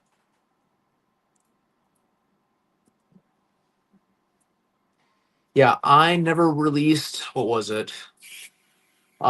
Arctic Zero Strike. I never released the Brute Pro. I have to still buy a boxer. I haven't touched any of the new Dart Zone stuff because of the fact that, yeah. The Volcanic I haven't touched. Um, Part of the issue that I have with Dart Zone this year is that a lot of their things that they've put out have been online ordering only, and I'm not a fan of paying their shipping fees. And I'm also not a fan of, and again, it's we've discussed this in Foam After Dark.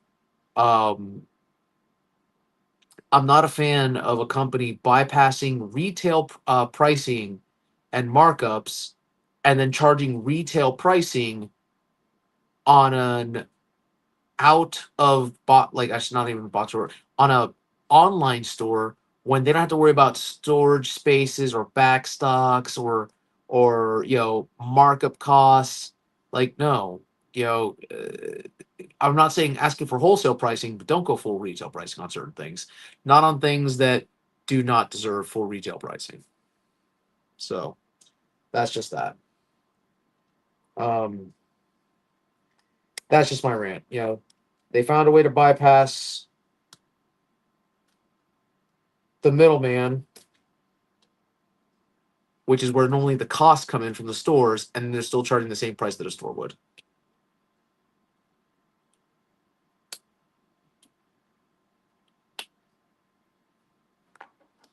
All right, now.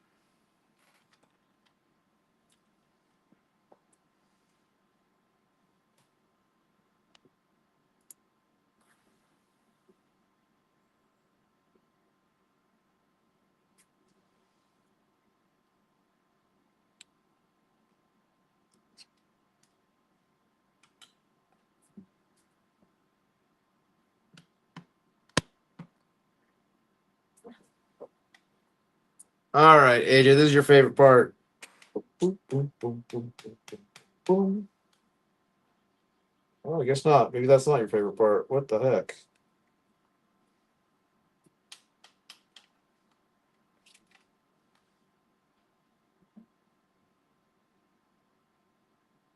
Oh, jeez, wrong Picatinny reel. Oh man, grabbed the wrong one.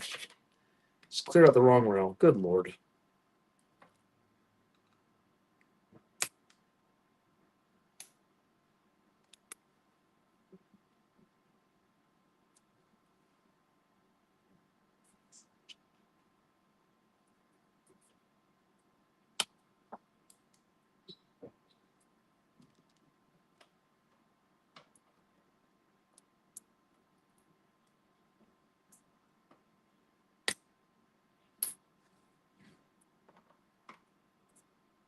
Come on, let's get this stuff here.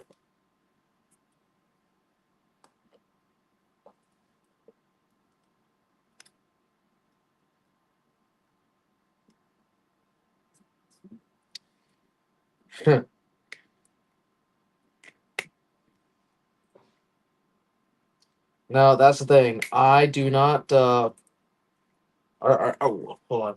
Wait until I.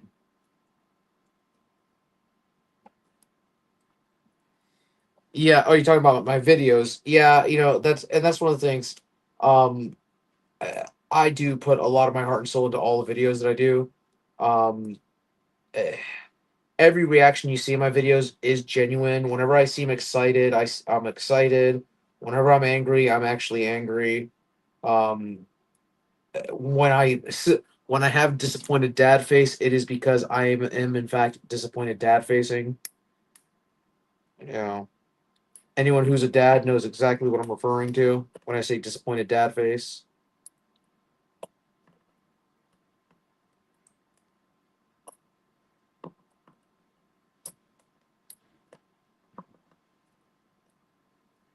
It's kind of like the products that I have when I sell them in my store. You know, when I say that I do pour my heart into everything that I build, I do, even though my printer does the majority of the work. Um, I don't send out shitty product if I can't, you know, if I can. There was something that I sent out recently that I'm kind of pissed at myself. The product wasn't bad. It felt unfinished because again, I had to get it out. I was missing my sanding sticks that I use. I have like little orange sticks that have sandpaper on them that I use to like whenever I print out a rail that's not angled and it prints out vertically. I usually sand down the sides a little bit so they don't have like filament from when I take off the supports. And I didn't get to do that. Now it wasn't a lot, but it still looked like it needed some finishing, and I knew it. The person who received it still loved the product, didn't mind it at all, but I felt bad. I'm like, I misplaced my orange sticks. I needed to get the product out to you because I wanted you to be able to take it to a meet coming up. And he's still happy with the product, but I knew that it wasn't 100%. It was more like 99%, and that's not good enough for me.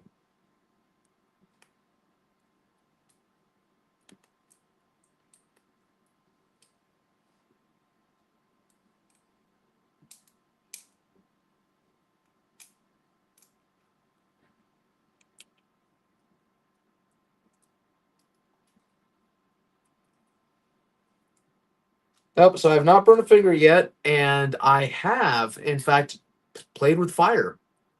So go figure, AJ.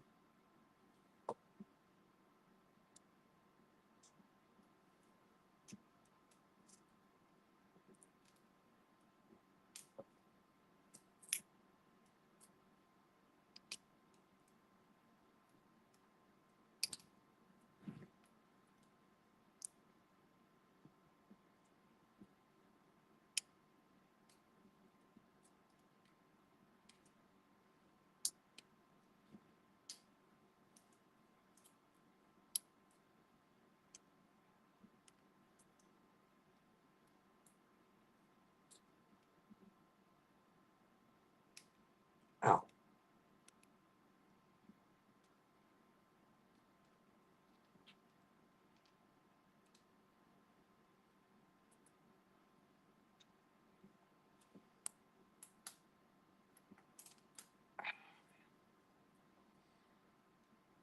Again, I tried needle nose earlier on these things, but they are not wanting to get in here and pull out these supports.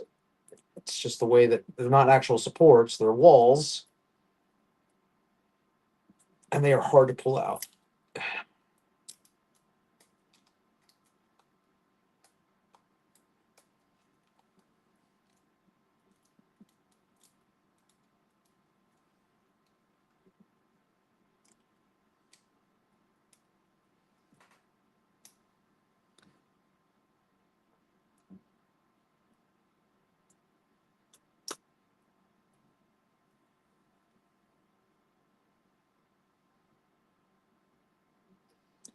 And I think I know why it didn't work. It wasn't so difficult with my last Excalibur build, is because I used everything but Pet G.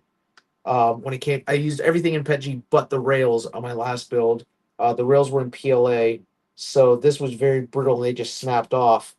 Whereas these are bending because it's Pet G. So it's weird.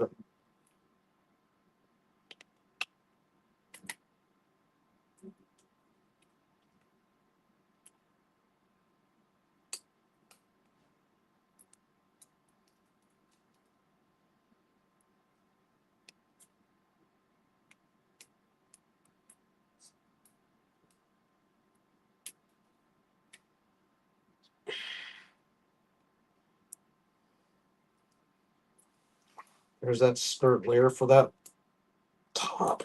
Come on, get out. Get off from it. Good lord.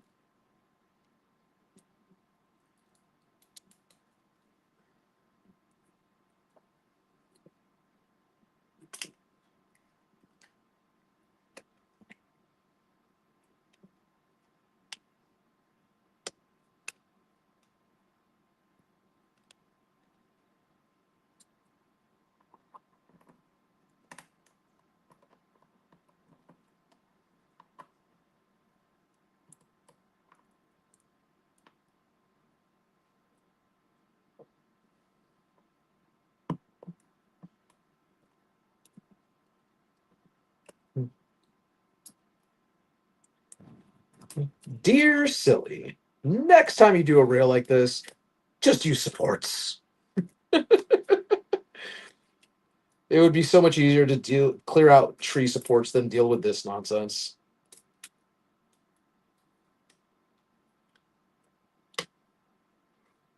It's pain in the ass. That's all.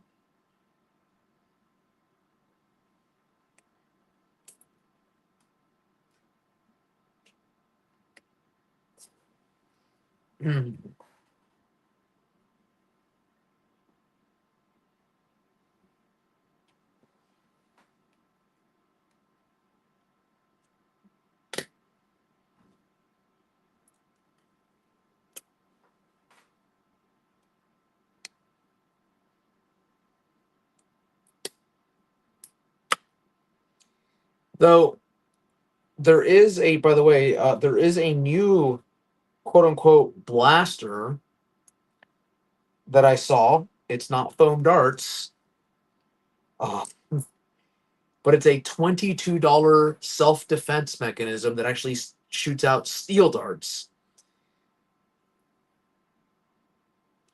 Yet somehow it shows up under foam dart blasters on Amazon when you do a search for that. Go figure.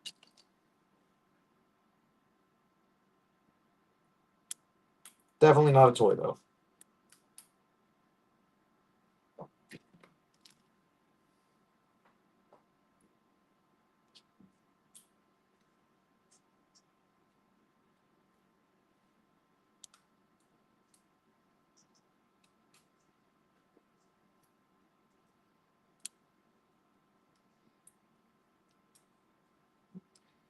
So those in the chat,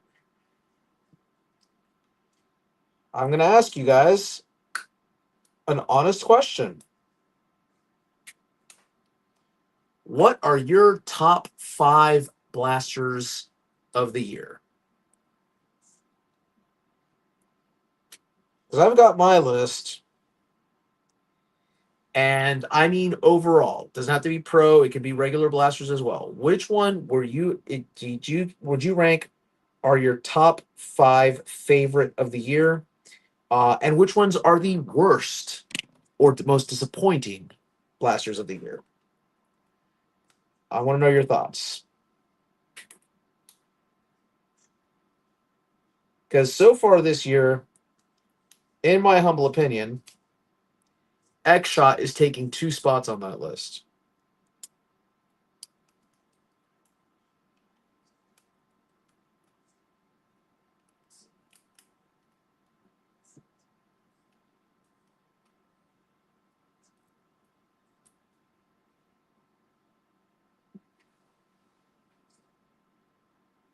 I'm going to say no blaster. The stipulation is blasters that came out in 2025.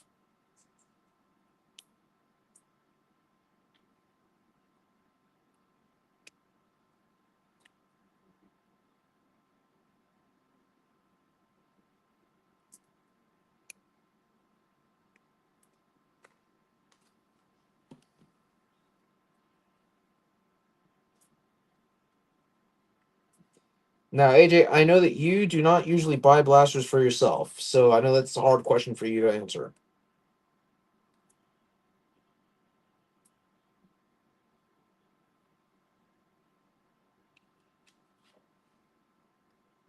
But if you were to have bought yourself a blaster this year, like bought yourself brand new blasters this year, which would have been the ones that you would have wanted the most?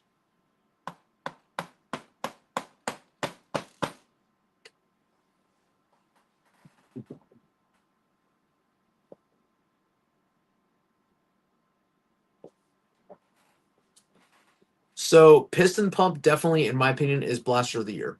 Like that, hands down. Like there, it is no contest at all whatsoever. When it comes to mass-produced blasters of the year, the piston pump definitely wins it. You know, it is a fantastic blaster. I feel that it revolutionized how we look at AEGs in the pro hobby space, because we went from having just the BK1 to having something that's much more affordable, and that performs just as well. It is a perfected BK1, and I feel like they deserve credit for that. I mean, that's just straight up.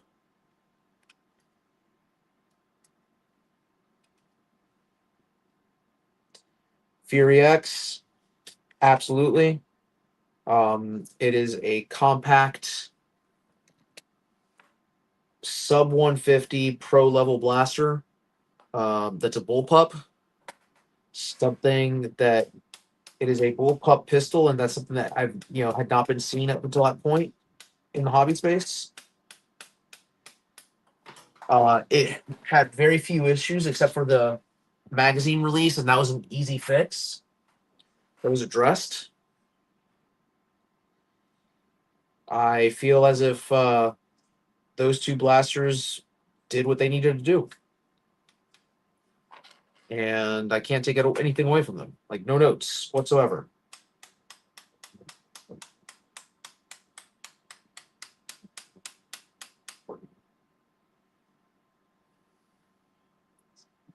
Uh-huh.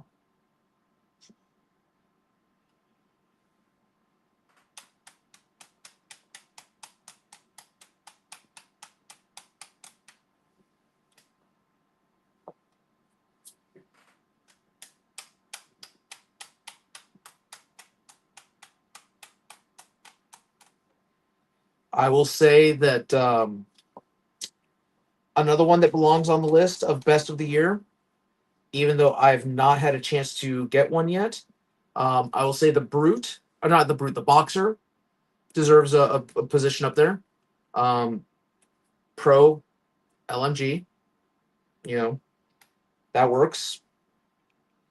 I feel that the Vector, um, that one actually also belongs on that list, primarily because of the fact that pro level blaster with a B car, native, that it's probably the most accurate flywheel blaster I've ever owned, out the box without modification. And in spite of its ugliness, the other ones that I would add on to it, um, and this is it's a weird one. It's actually very controversial for a lot of people.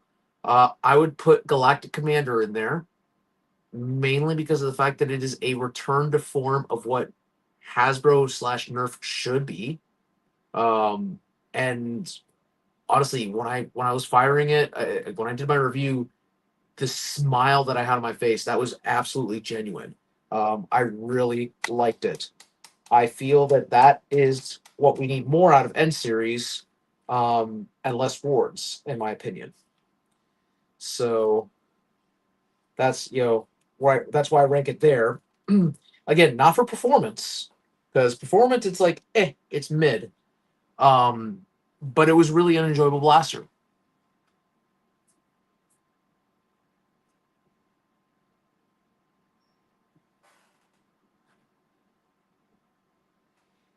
So Excalibur is probably one of the better 3D printed blasters of the year. However, I'm going to have to change my mind on that one. Um,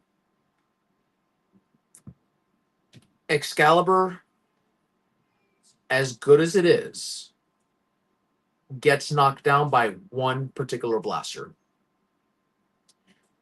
And it is a blaster that makes 3D printed blasters more affordable, and it makes the pro level blaster more affordable for everybody. So, oh, my kid's in trouble. I can hear him screaming upstairs. Um, and that is the Ontos. The Ontos, I feel, is pretty much the blaster of 3D printed stuff. Excuse me, guys.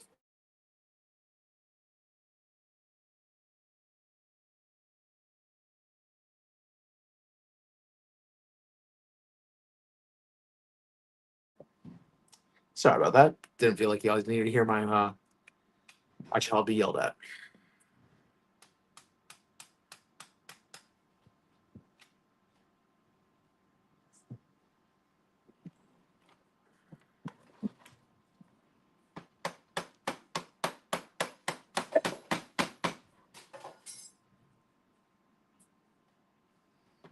Okay.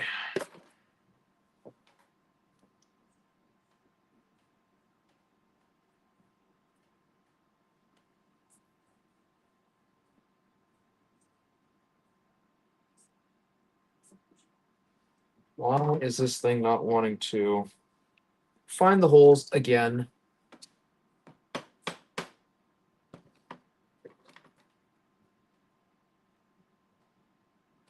There we go.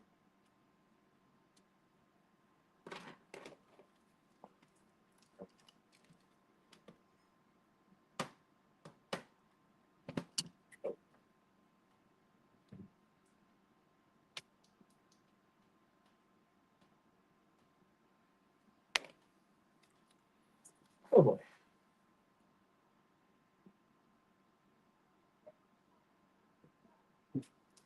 And that's one of the things that I will grant you Excalibur does.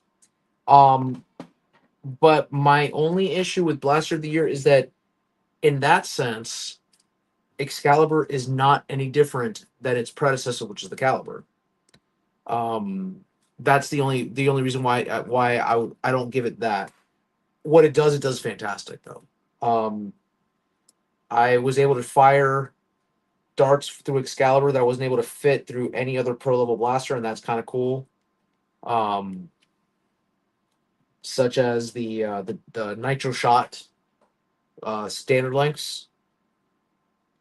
You know, you can actually fire those through Excalibur, and those normally get stuck in all of the other pro level blasters that are springers.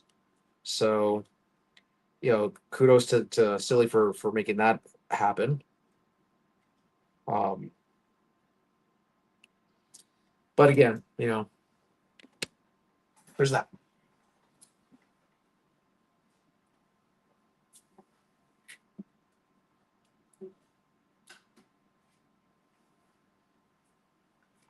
The other one though that makes it even more affordable, which I believe deserves a mention, is the Pike by Lidl.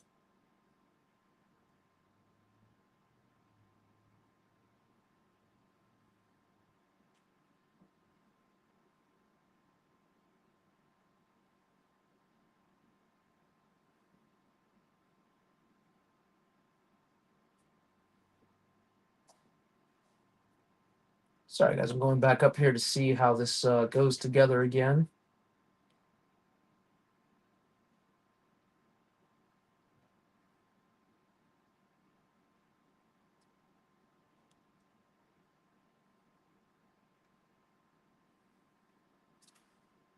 Okay.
Hmm.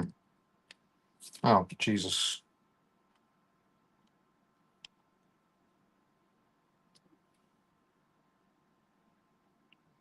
Derp.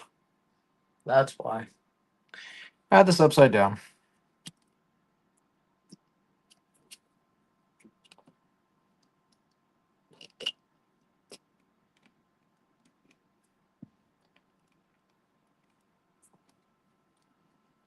So what happens when I look at directions upside down while I'm working upside down?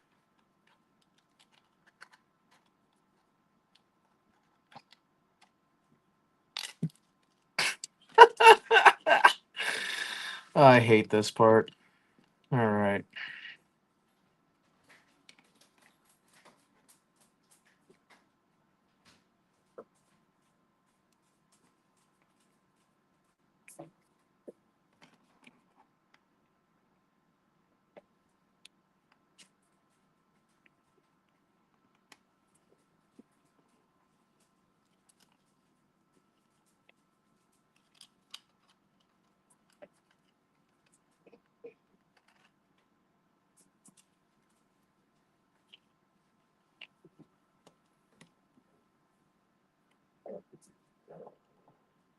Okay. All right. So,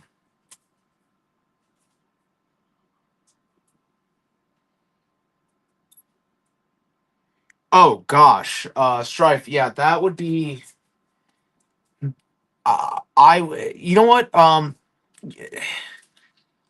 How would you feel about doing a like a co-op live stream, like a not like a foam after dark conversation? Well, yeah, kind of like a foam after dark conversations, where we talk about the absolute fuckery we see on eBay. Because I look at eBay on the daily, and there's something like I feel like it would be entertaining just to talk about the bullshit we see on eBay. Because there's a lot of bullshit on eBay,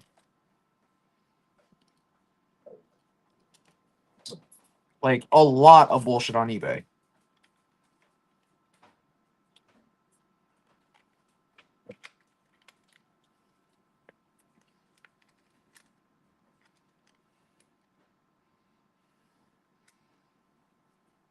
You know, I think we should do that. I mean, you just use StreamYard and just you know talk about it. I uh I was tossing ideas in the Gentry chat. Rex came up with the name "What the Foam." I was, of course, going a little bit more vulgar with the stuff like on today's episode of Yes, I like to smoke crack too. Um, because that's what I wonder if some people are on when they come up with some of their listings. It's like, dude, like, what are you talking about?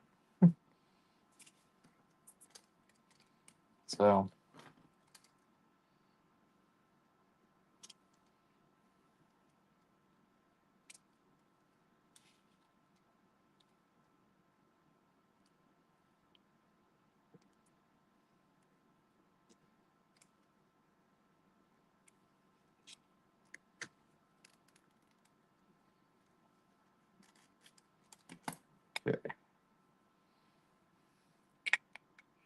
where's my lighter?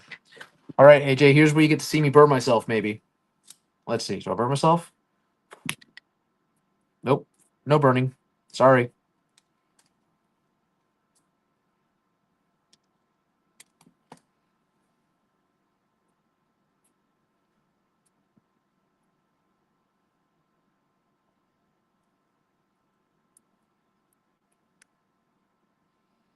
Okay, so.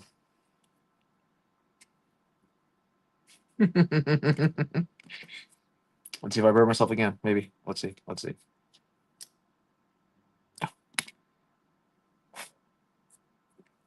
Okay, that time I almost did burn myself.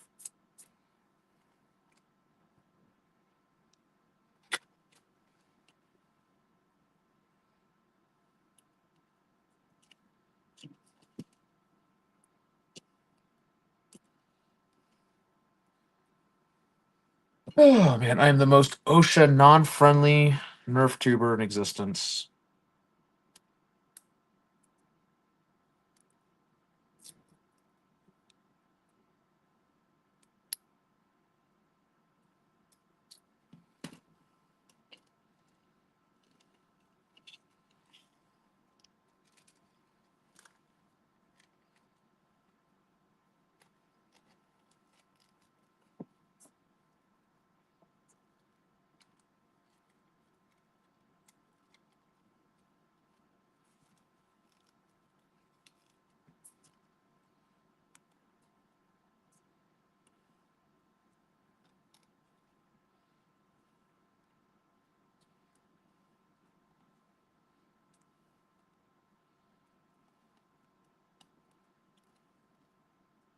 Ah, no, that's not what I want to do. Get that not closer.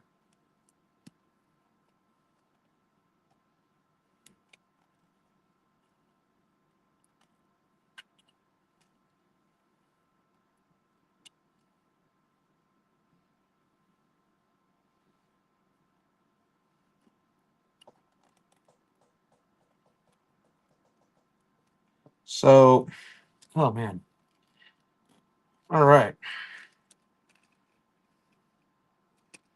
Nope, that's not good.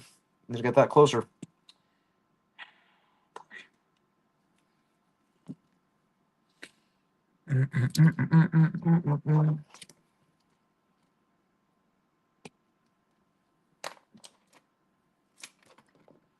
Oops.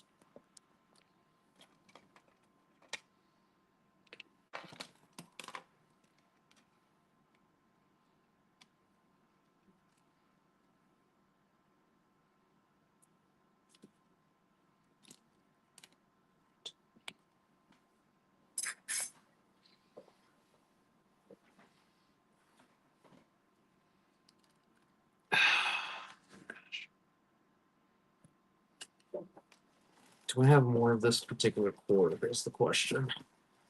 If I do. Nope. Damn it.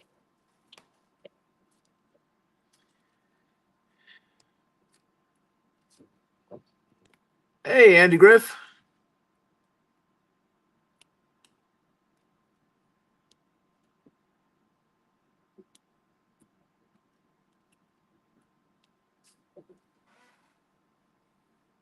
$18 VTG megas for 75 plus.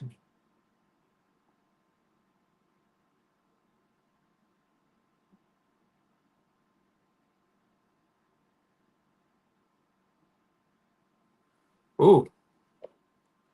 I'll have to check out what they do. I'm a big fan of ZWQ. I'm excited for their S400. Gonna have to wait till next year to get it, but I'm excited for it. It looks very promising so far.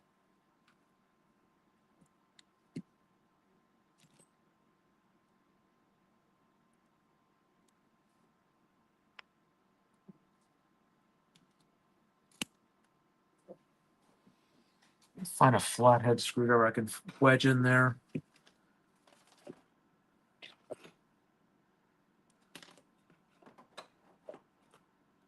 Sit back and wedge in here to break this knot.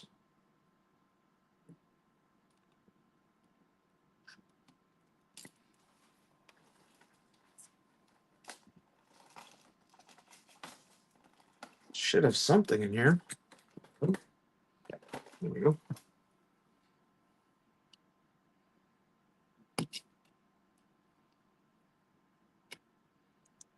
Preferably without stabbing myself.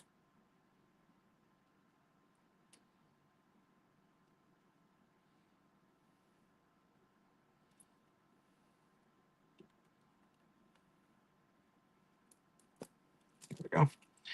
All right.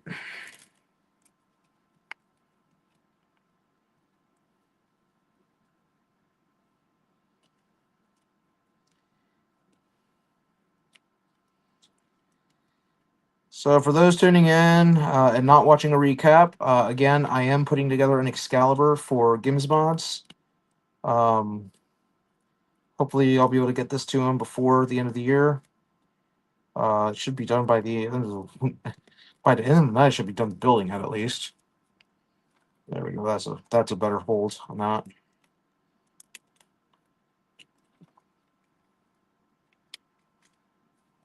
Let me test this out real quick.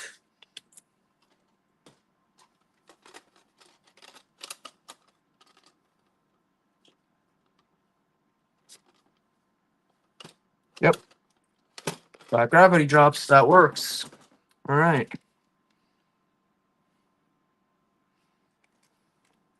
I never got to see the S300.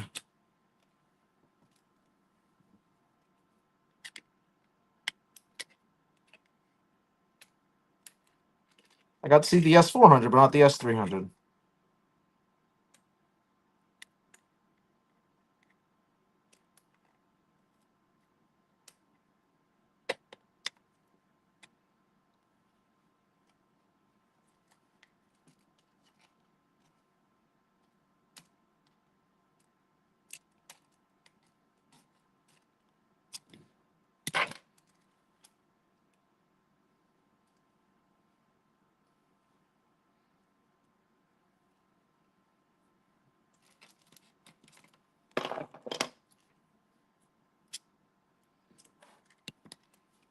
Now,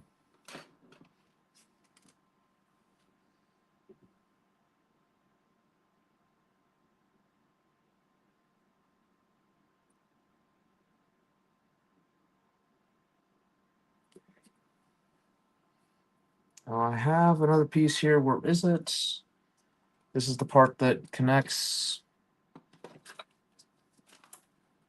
the half lengths. Just had it. There it is.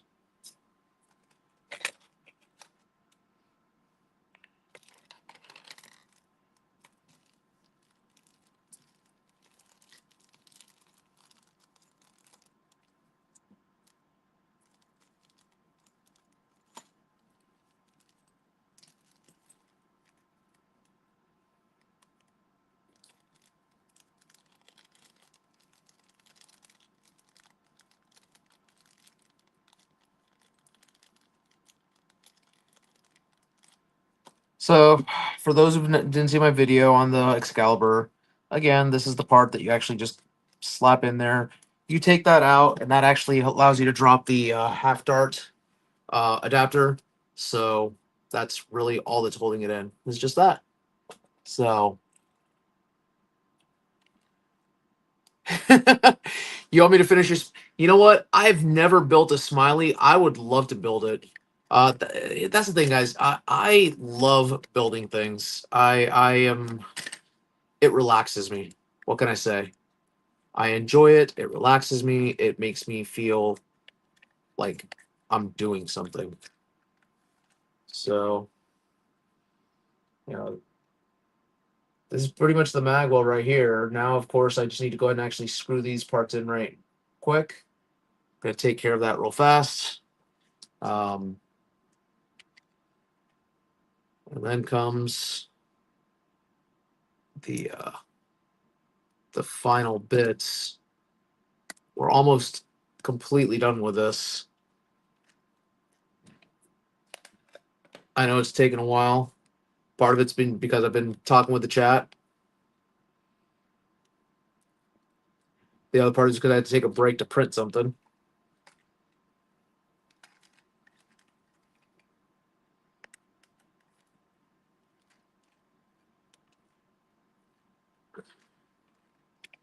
So that is what the magwell is going to look like for this Excalibur.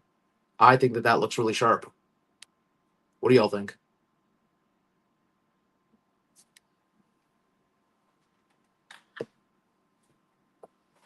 Okay.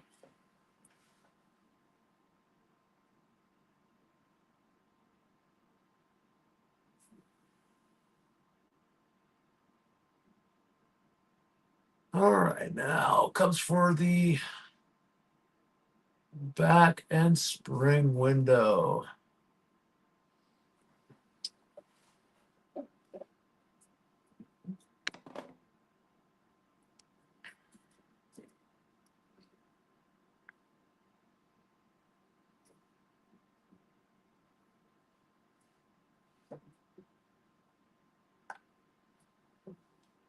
So this is where we got to get creative with the screws.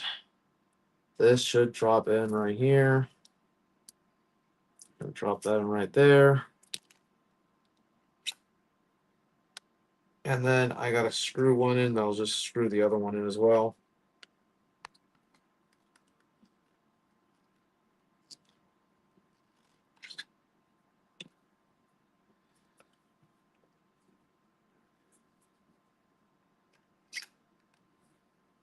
All right.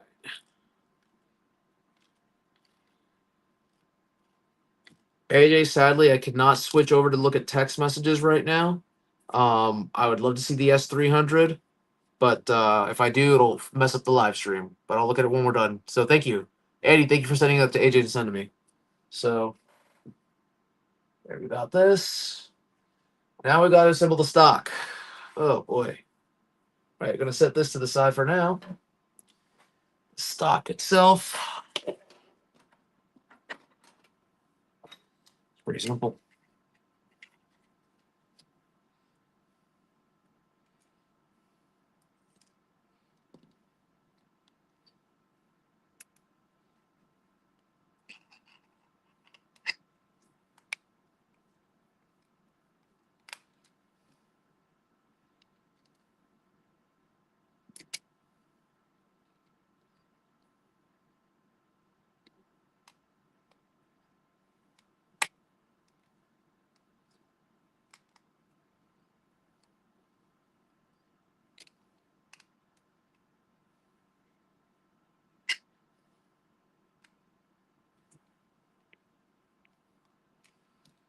Okay.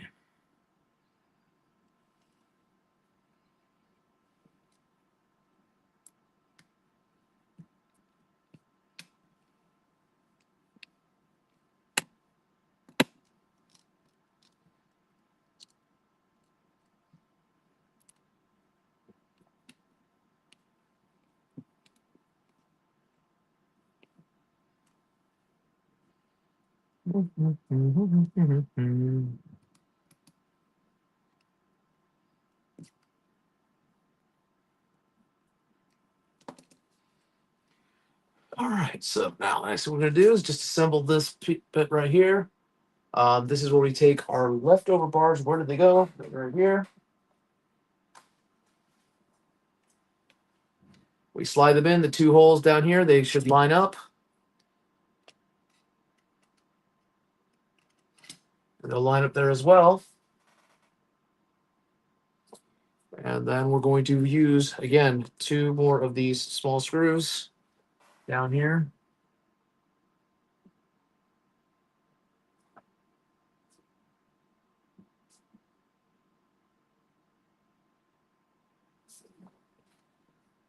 One of the small screws on each side.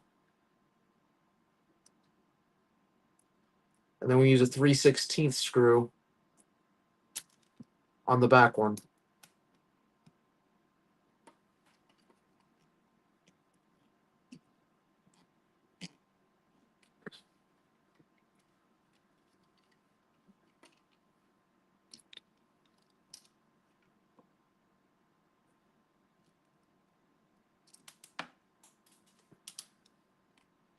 Drop-in screws.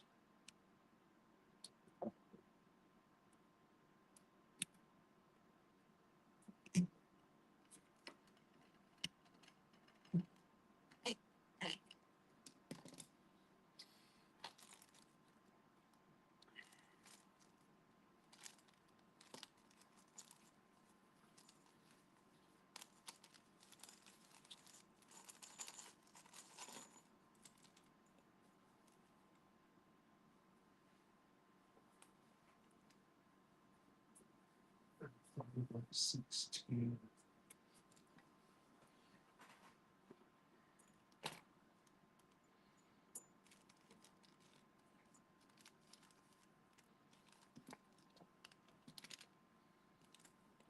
I believe this is the M3x16. Yep, that's an M3x16.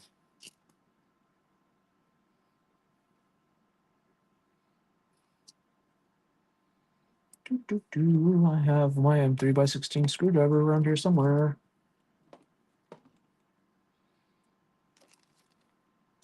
Literally just using it earlier. There it is. That's not it.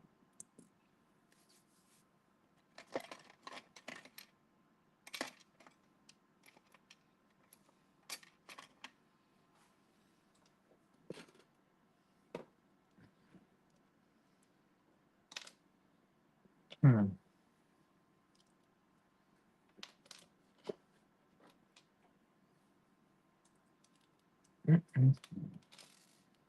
I just had my bit that had that particular screw on it.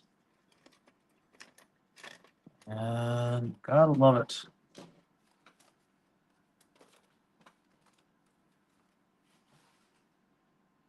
There it is. There's my Mexican screwdriver.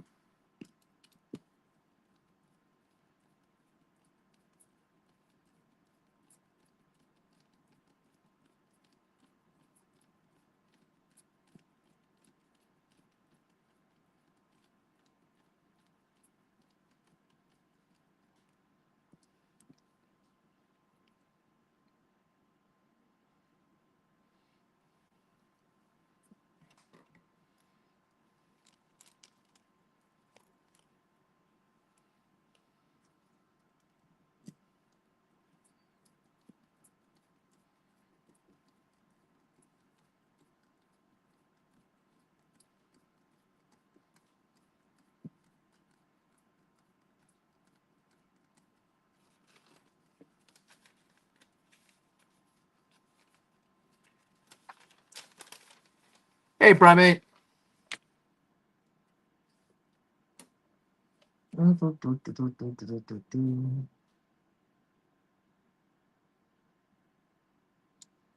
Sorry, guys. I'm just looking at something real fast.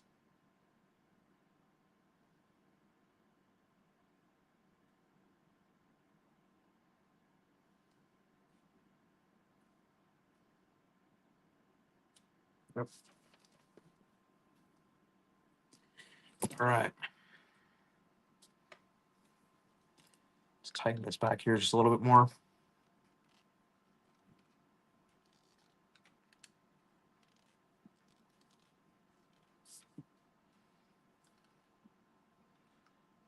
Just down here in the middle.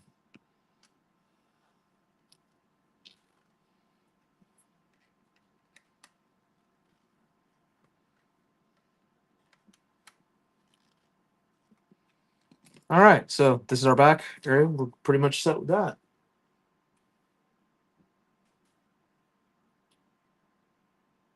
Okay. Now for the barrel shroud part.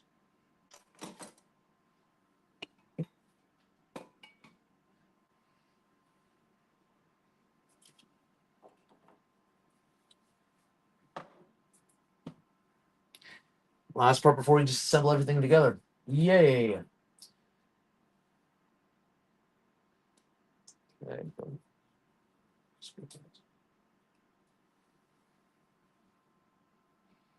Need to clear out this little piece right here.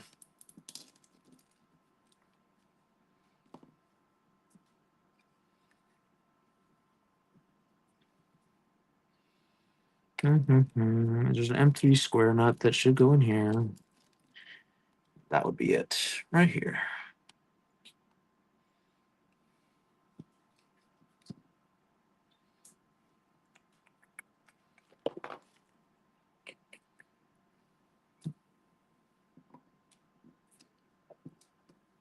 So I'm going to put that M3 square nut right down there. And then this is actually held in place with one of the 440 screws.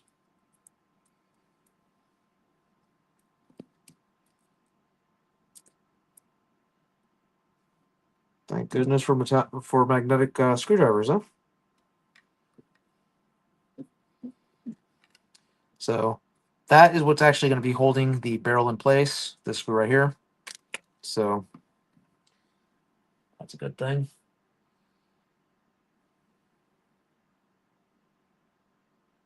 We want to go ahead and take, where did that piece go?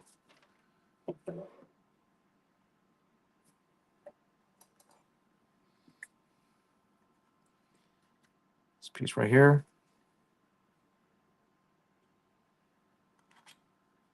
Place that just like so. And then this is going to be held in place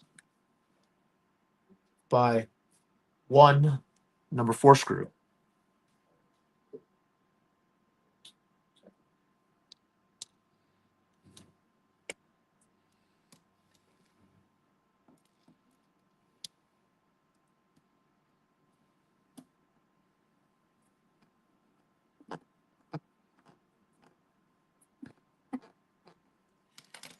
All right, so that's what we have there.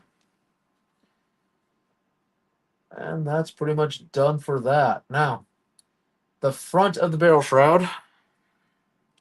Set this to the side for now. We're going to be coming back to that shortly. The front of the barrel shroud. This is where we're going to have our front piece. Slides right down here. Make sure I get this correct.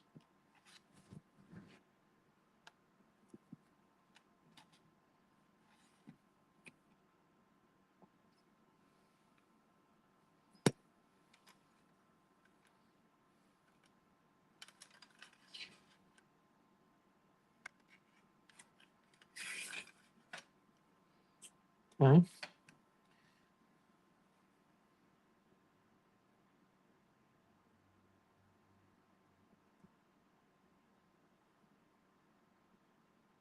Now, this piece is going to slide down like so over it.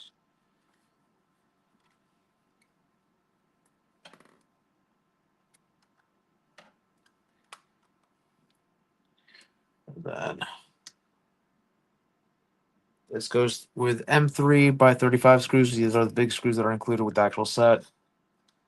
So I'm just going to go ahead and actually just put them all in here for now. We'll tighten them down individually once they're in.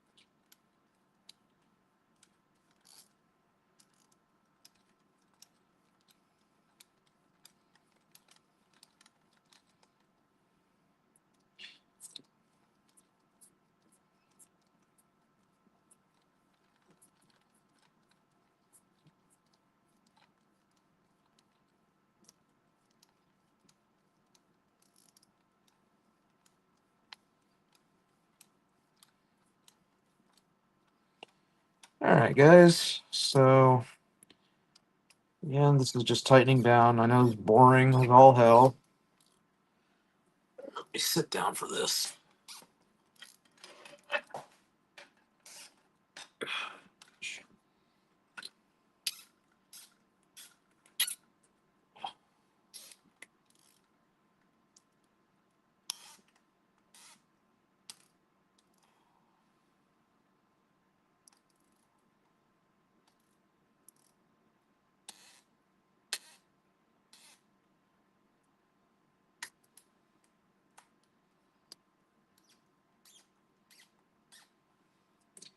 You know what? I'm going to do something that I don't normally do.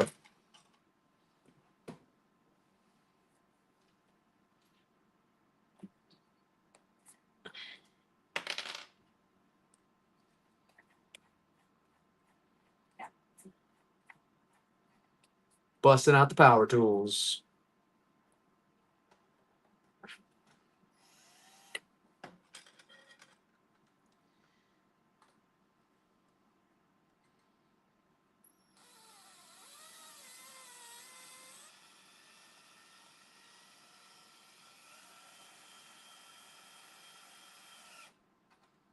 Get that tightened in there.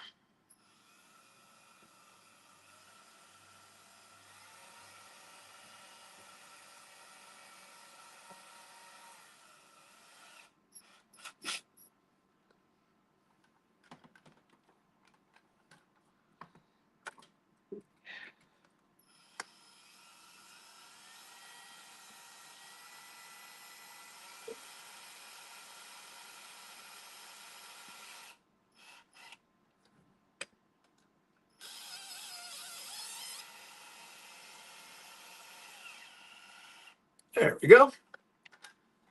It just saved us a good, 5 minutes of freaking tightening shit down. All right. Now we got to attach Picatinny rail number A to this top piece right here. This would be A. More shit that I gotta peel off. Yay. Tired of this.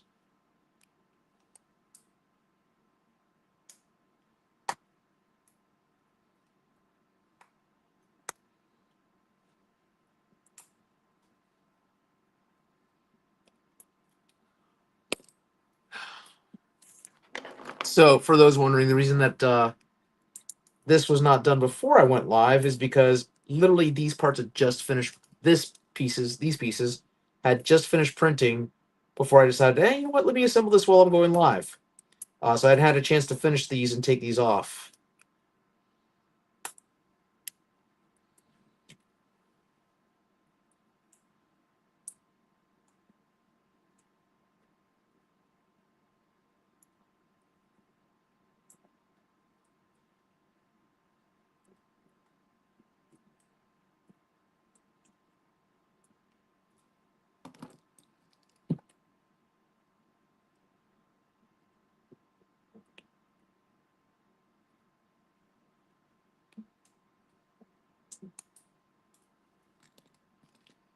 Mhm.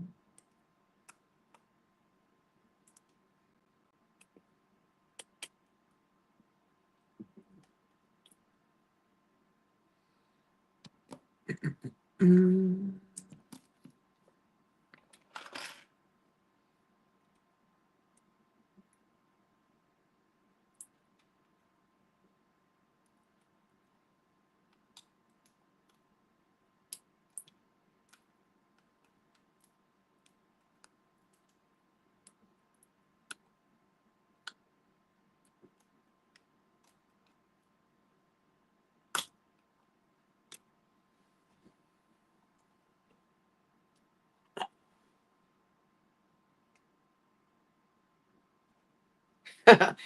You know what, Andy? I respect that. I respect that. There were some kids that were playing in the house at the house next door that my neighbors moved out, and these were the kids of the guys that were fixing the house up for the next residents. And I asked them because they saw me on my as I was grilling. My kid was doing something in the yard, and I had my forerunner out there, and I was just occasionally taking shots at him when he wasn't looking, just having a fun time as being quasi abusive dad, shooting a poor defenseless kid. Anyways, um, and they stopped to look at me, and I offered. I was like, hey, if you guys ever want to play, play with Nerf guns. My kid would be more than happy to, and we have a whole bunch. And they seemed pretty interested. Hopefully, they'll stop by at some point this week when they're fixing stuff up, so I can, gift them some things because I really do have a lot, and I want to clear space.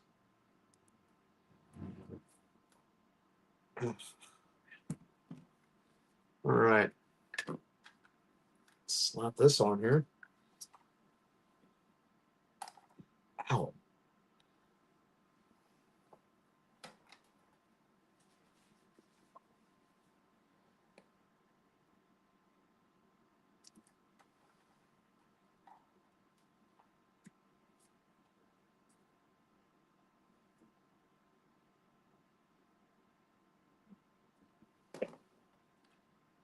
Okay, and we got 440 screws here.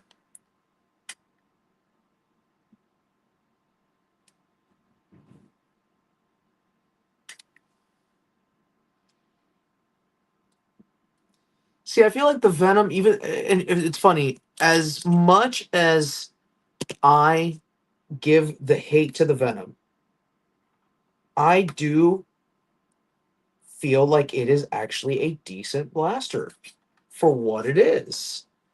I just have a preference towards the Nightingale, the feel of the Nightingale. But I'll give the Venom its due. It is a very affordable blaster, and it's a nice little thing. However, I will say that after having built one and fired it, I feel that I would use my Quick more than I would use the Nightingale or the Venom because I can swap out between Venom mags, Nightingale mags, and actual full size angled talons. And the coolness of that cannot be underestimated. All right, now.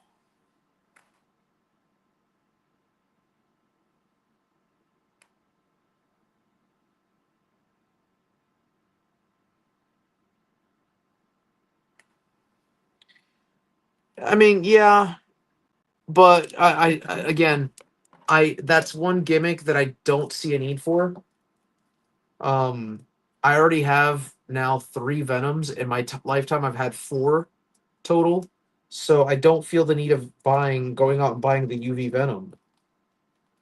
Um, Now that I have so many Venoms again, I may actually paint and mod one up the way that I know how to. So we'll see. We'll have to see because again, I don't hate the Venom.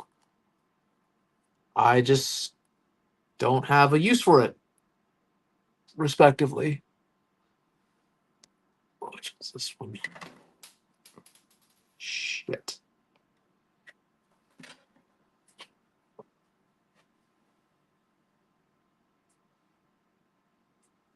Oh boy, I just lost a washer. All right. Oh,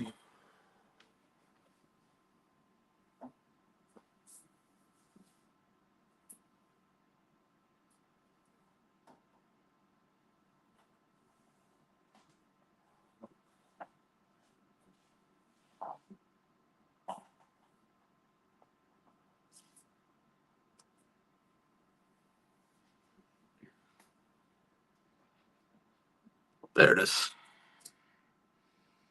Thank heaven for small miracles, I guess.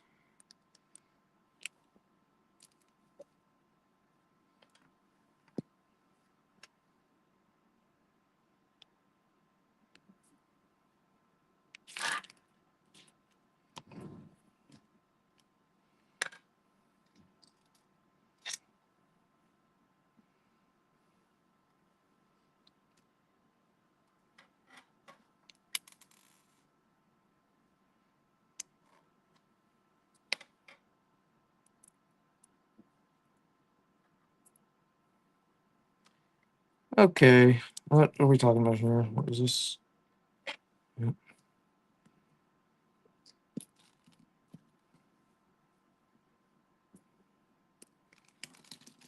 That's the one.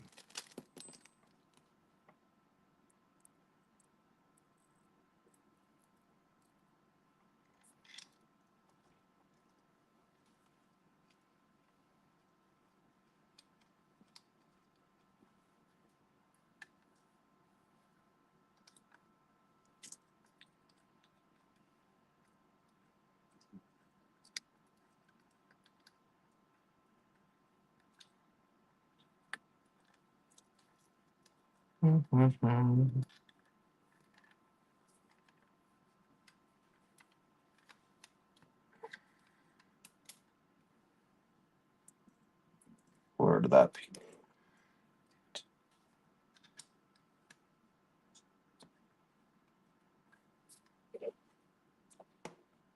Where'd that washer go now? Great. Just my luck. Oh.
Okay.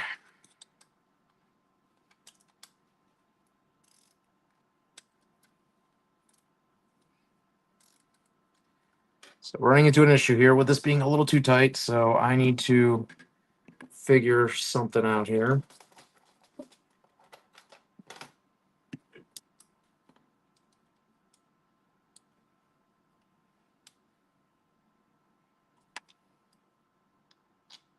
There we go.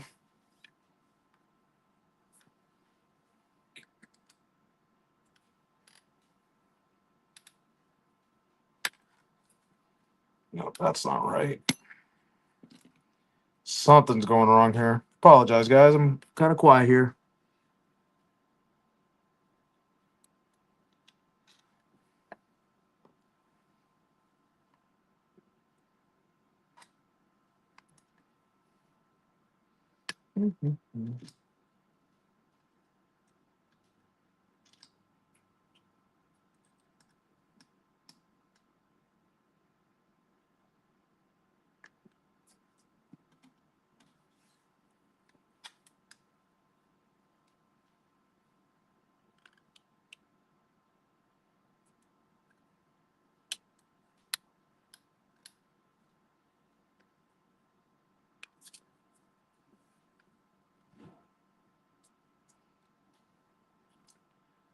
the heck?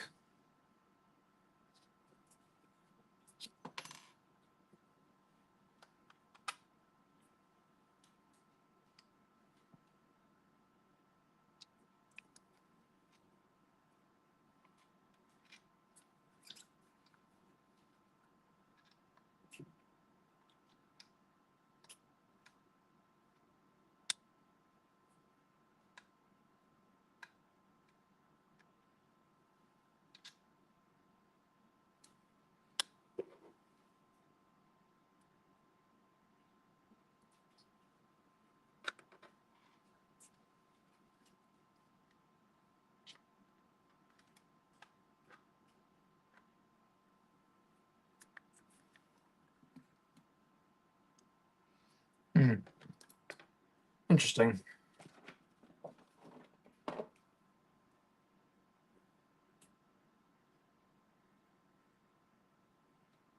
Just putting some silicone lube on here. Hopefully this will help with the tightness spike that I'm having on here.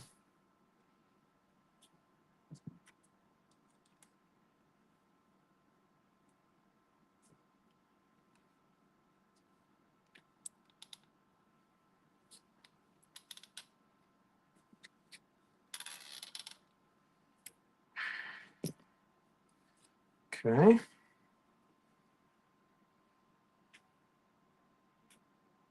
All right. Priming block. Great. This is the real pain in the ass here.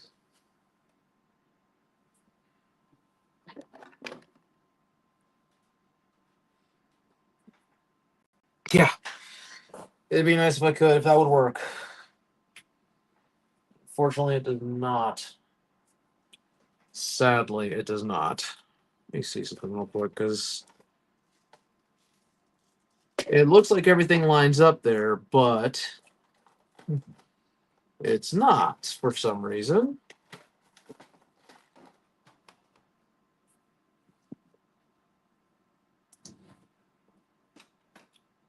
And I don't know why.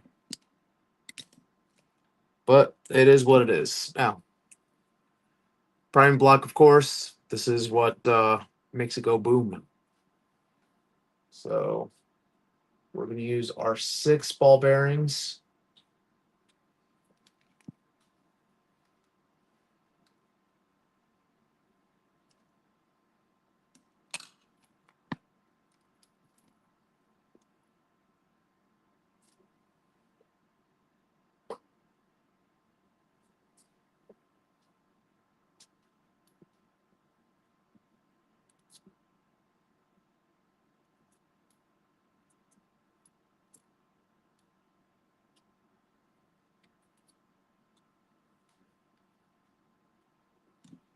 I need my light on again because, again, black, dark, cannot see very well. Further proof that I am going blind, people. All right, let's get these bearings in place here.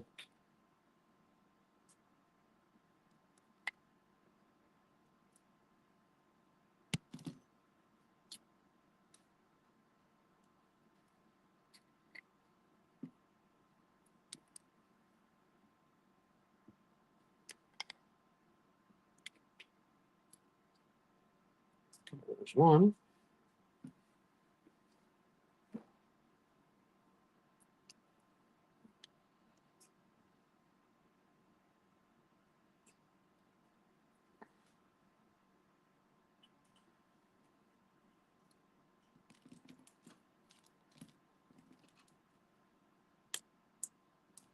Yes, a little bit that big though. I just have the long bit.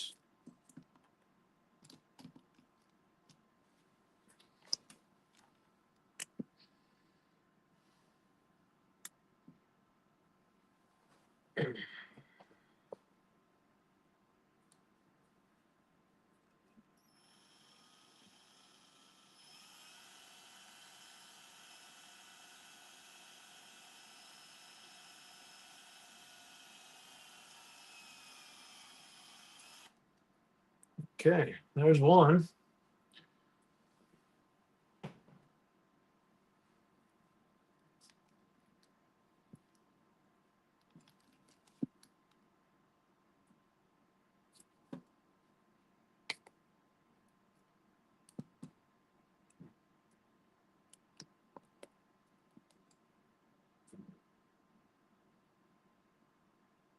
Oh, shoot. Put that one in the wrong way. Great. No, I'll back it up and put this one in. Put the frickin' screw in through the wrong side. Oh, well.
All right.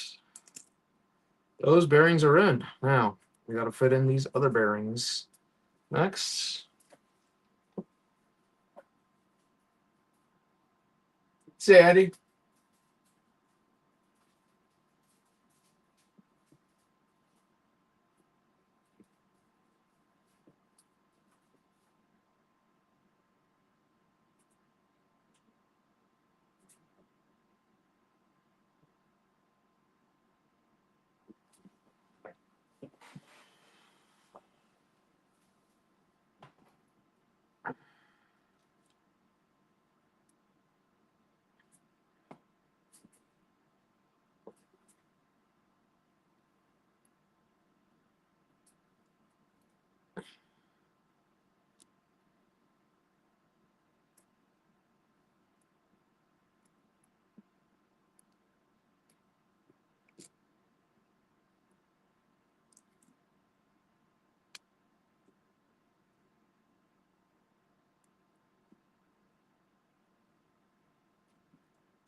These are just using the countersunk screws.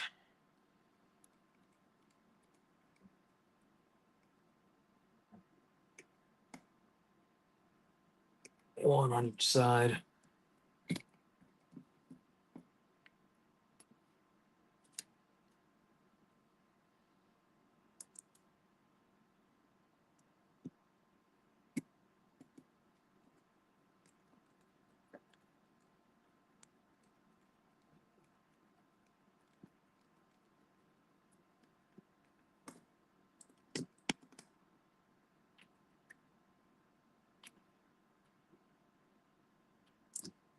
Okay.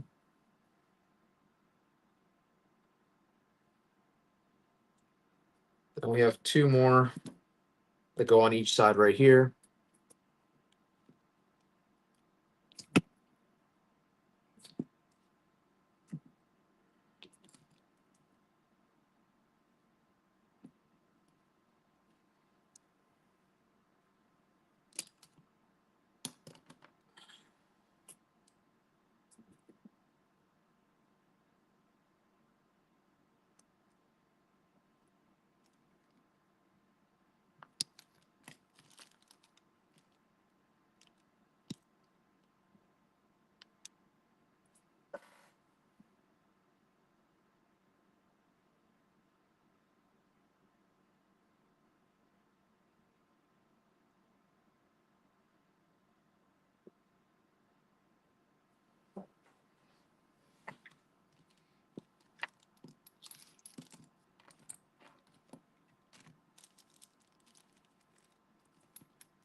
Okay. Now I am supposed to have one more M3 by 14 countersunk screw. I do not have one here. They gave me two of these, but not enough of those. I thankfully have some countersunk screws.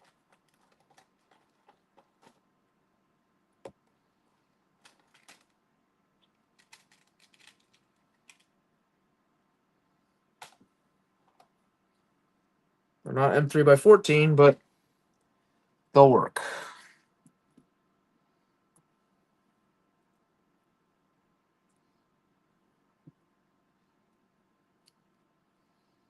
They'll work enough to get a grip at least.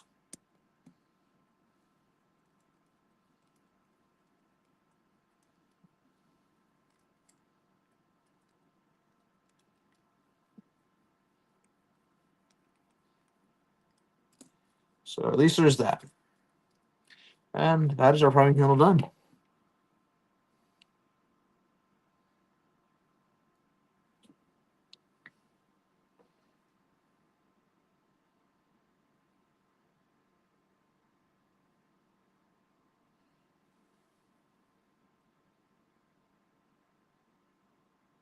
Okay.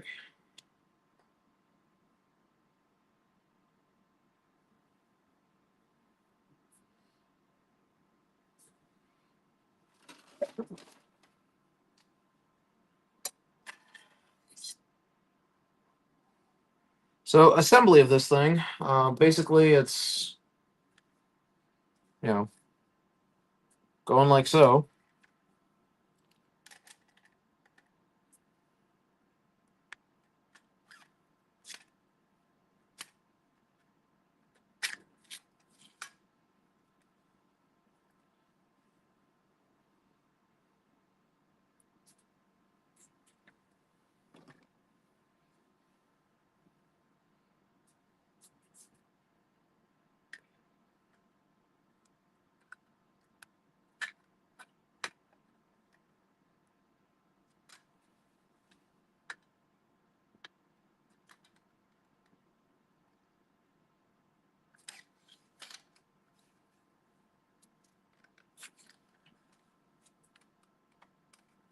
Of course, that's going to have a spot for an M4 screw.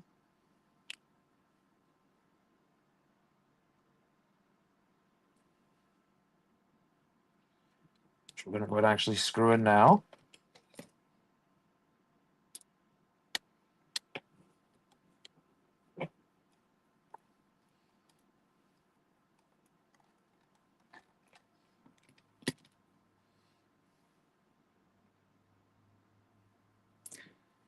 Put our sliding prime handle on here,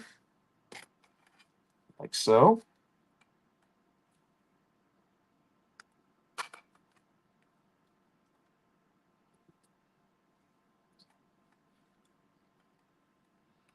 Come on, get in there.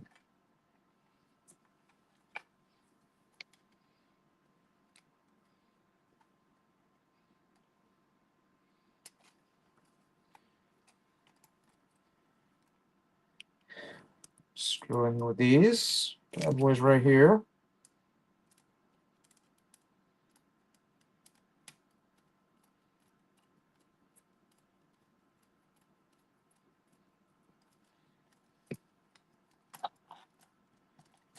Oh, derp. I almost forgot. There are some nuts that have to go in here. Locking nuts. Now, there's going to be two on either side, so obviously if you don't have these on here, you will eventually lose these screws.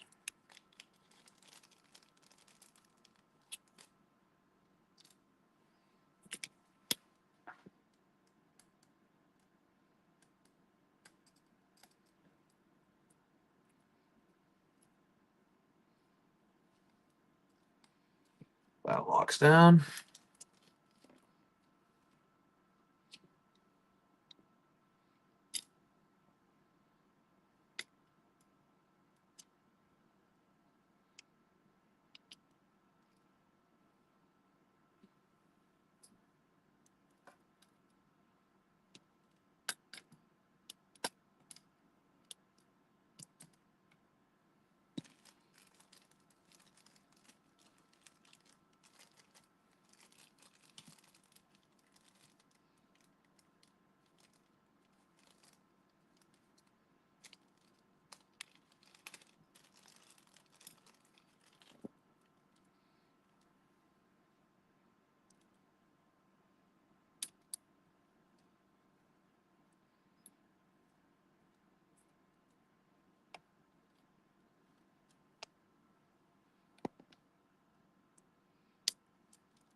Now you can have two more of these screws left in the kit.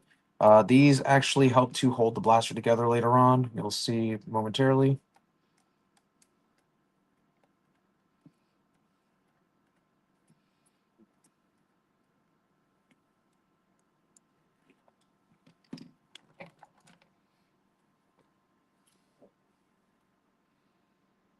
Okay.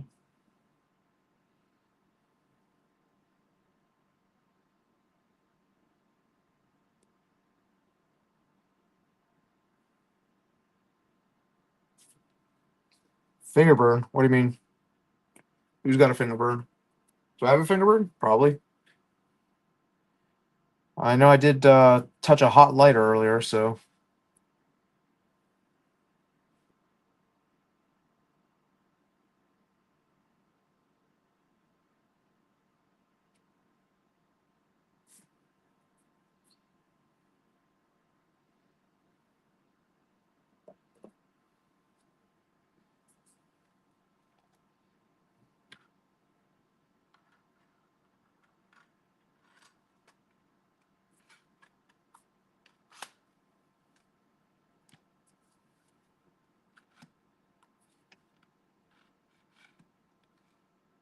What's going on here? What are you doing?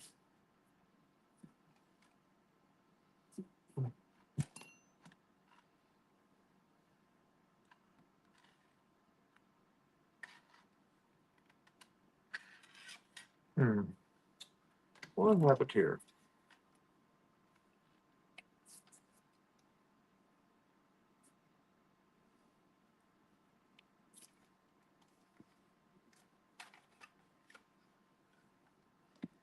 Oh, we are going to want to use some slug slime on here.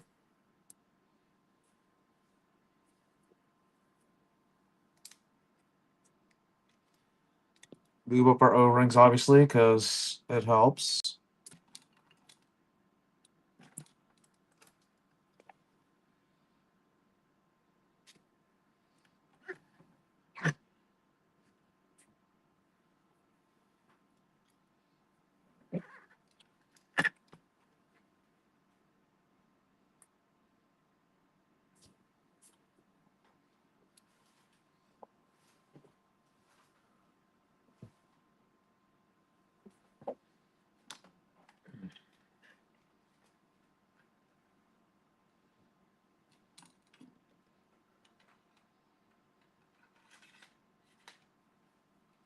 What is going on here?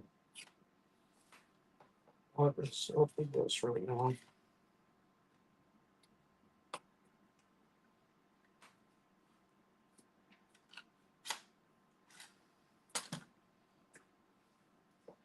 Okay, something's not wanting to connect here, so I'm thinking that I did something wrong.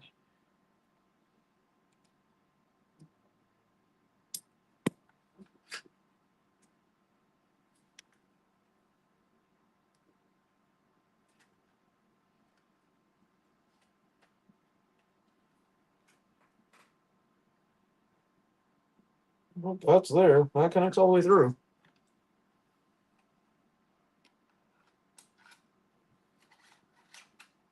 There we go.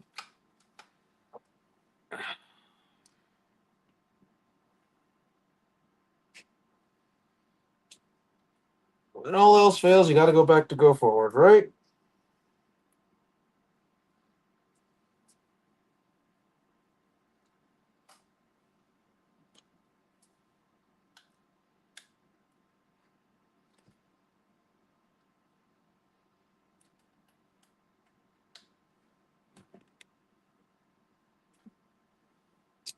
Shoot.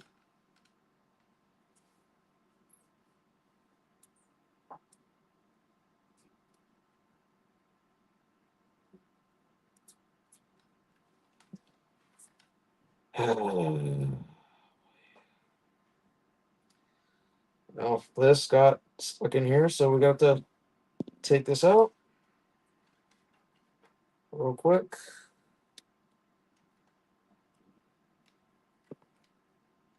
Undo these screws.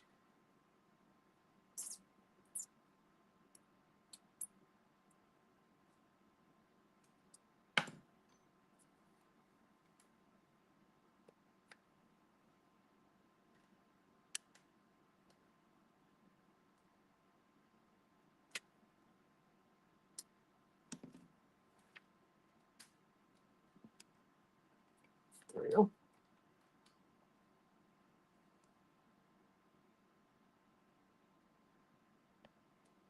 So what happened was that the mag releases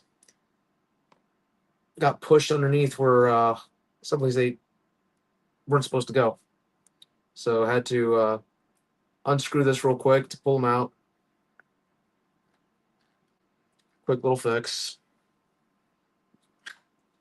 I've got to rescrew this all back in.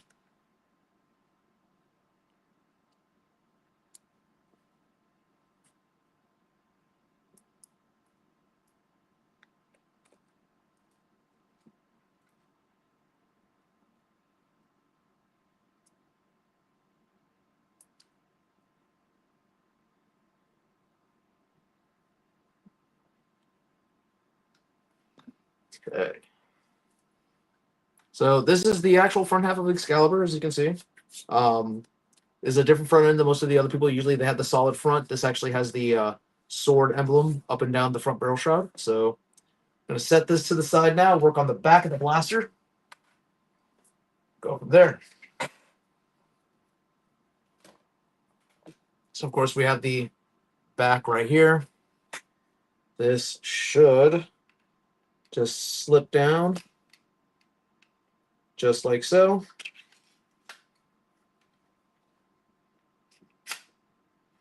What is going on here? Why is this not? Oh, derp. Backwards. Of course it is.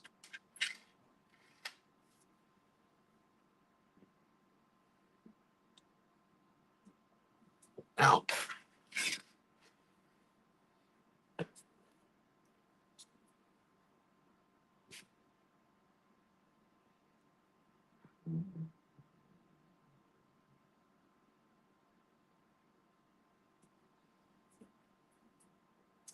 Let's get the plunger tube here.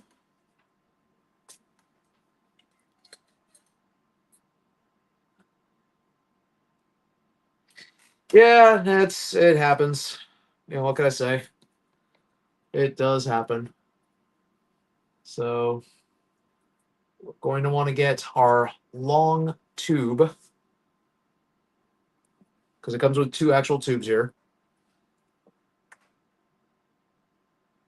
And where did that piece go? Where did my...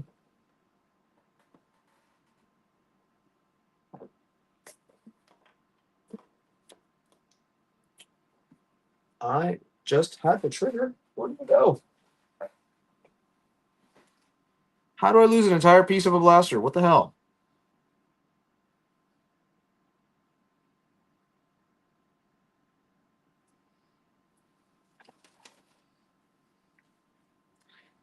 The entire magwell is missing.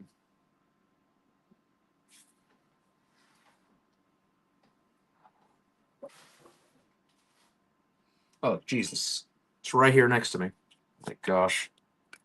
All right, so I'm going to put the longer piece right in there, like so. But before doing that, I need to make sure that there's nothing in here.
So what I'm doing right here is I'm actually using this little stick. It has a small little microfibers on it.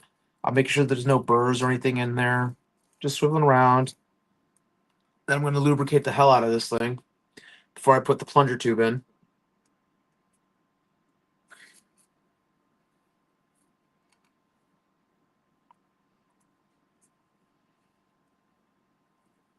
Obviously, you want to lube your tube up.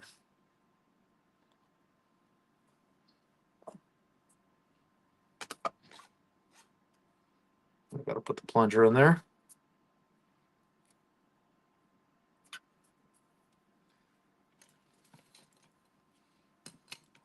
Now we just slide that sucker in there right there.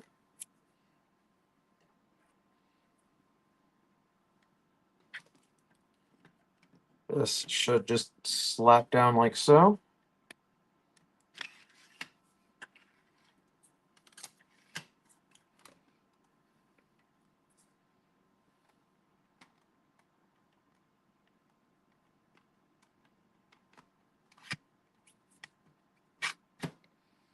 That just clips in like so.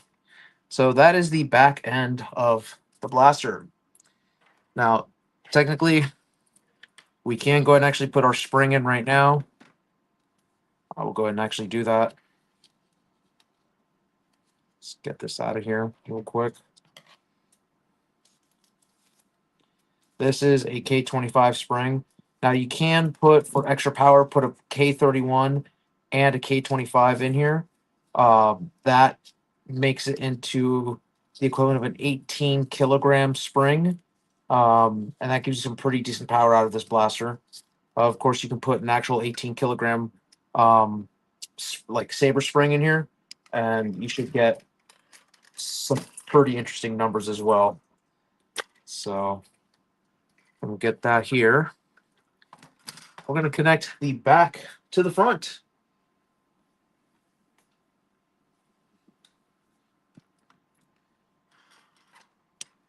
Let's get that spring out of there just to be safe. So there you have it. Now, this blaster, to connect it to the two pieces together, you have to use these screws right here. This will hold it together.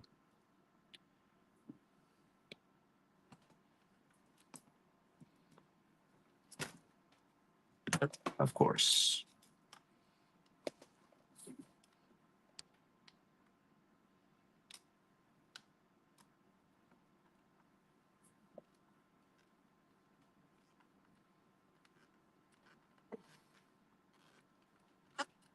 Should you ever have a massive jam, it's literally just these two screws that you take apart, and the blaster opens up.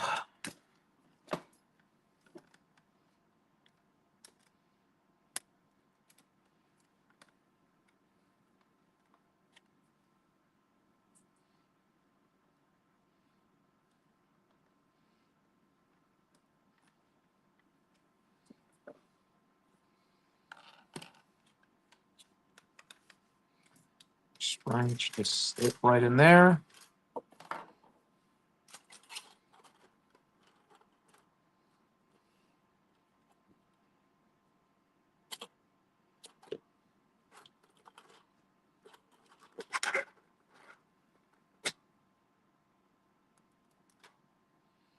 And that is locked in place. Now this does seem to be missing something.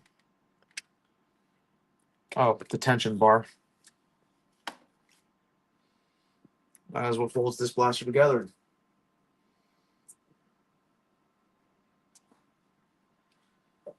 Oh, if not, it's got a banana. So now I got to figure out, hopefully, this will tension it.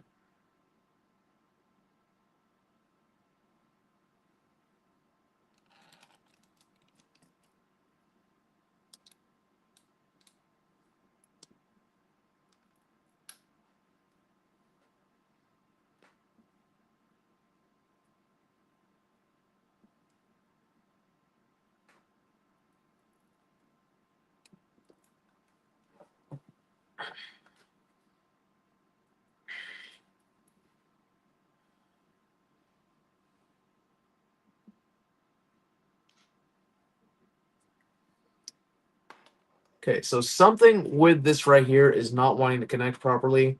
I do not know why the hell it is doing this. Let's go and actually take this apart real quick. It might just be a case of this front bit not being aligned properly. And that's entirely possible.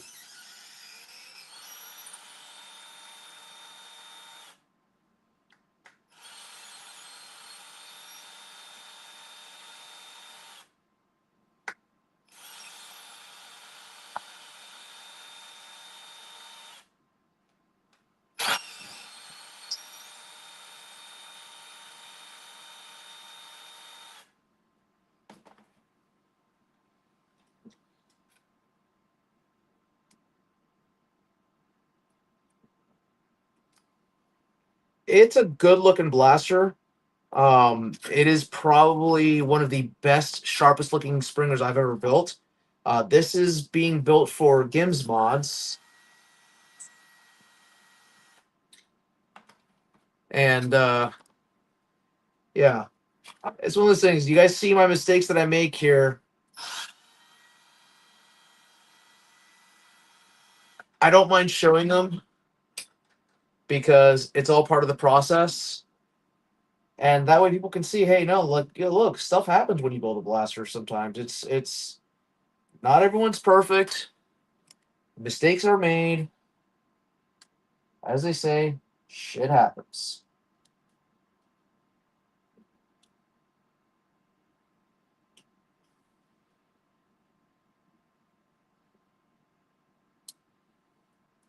But the end results, when you actually work on it, and you let me just change my camera view real quick so you guys can see my face. The end result, though, is when you actually put your mind to it and you focus on it, you get everything done properly. Is whoa, that sprung out. Okay, you get a very strong looking blaster,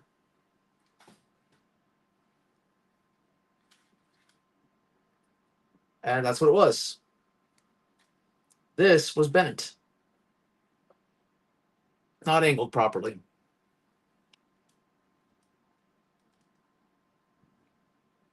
Just gotta loosen this up a little bit on either side. Make it straight.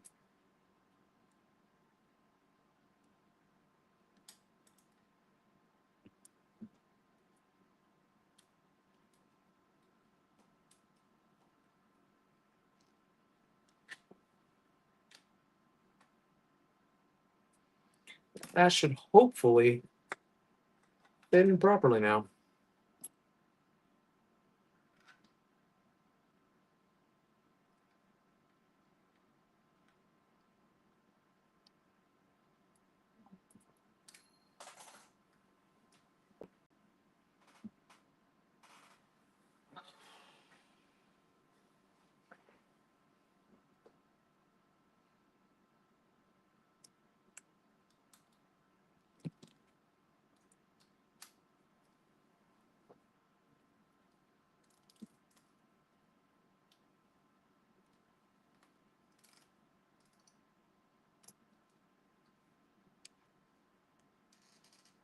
Yep, that's still a little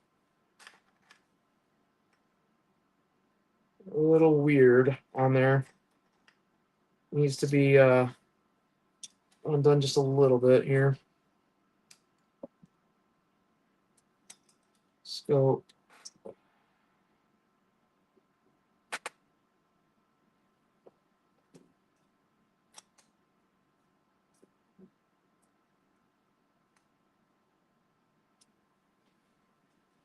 What happened to my Allen wrench?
Okay.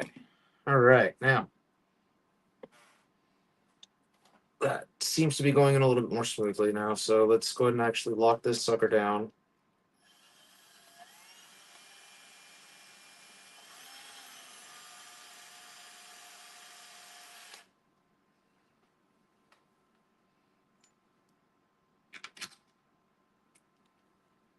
Going to do a 3-point lockdown until I can make sure that this is all secured.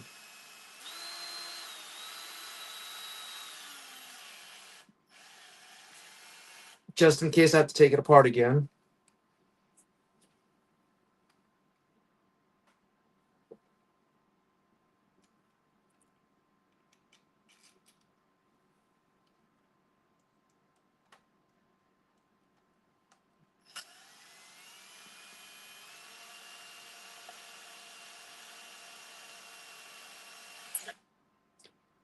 Reason I do a 3-point lockdown, it's a general engineering rule. You want 3 points of connection to make sure something's relatively secure.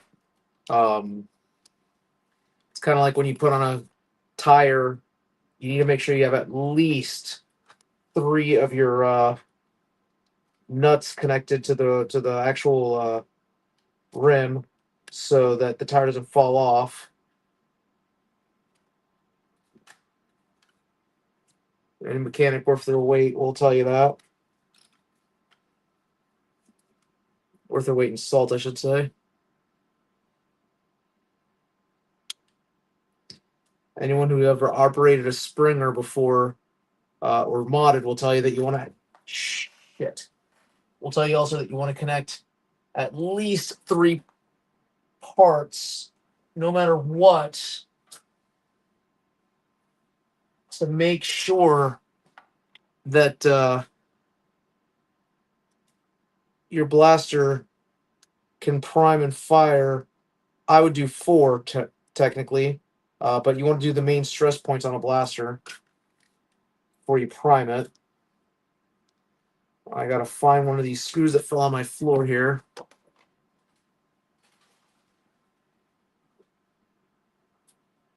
Oh.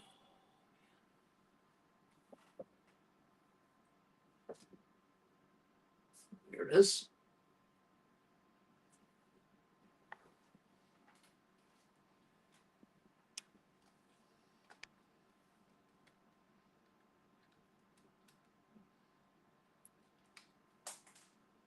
Damn it.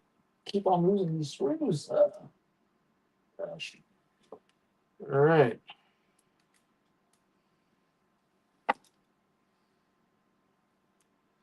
Hey, welcome back, Strife. Yep, almost done with this thing.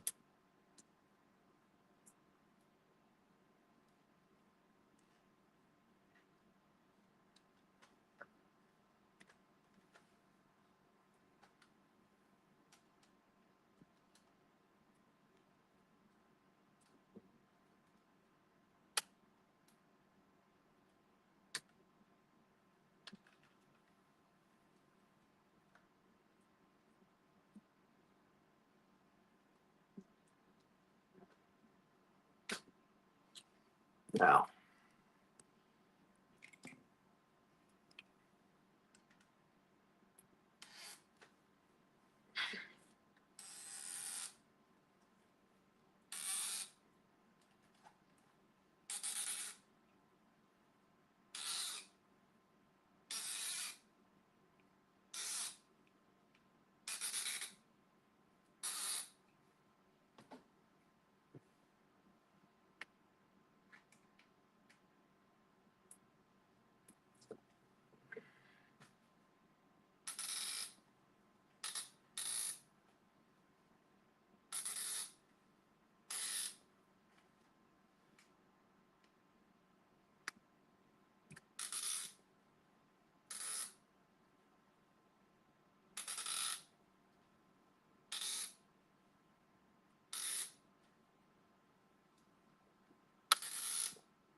Okay, something is wrong with this. This should not be having this much of an issue trying to connect.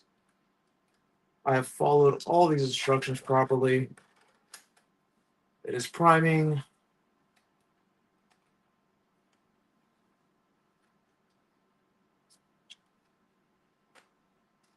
It is catching. It is firing.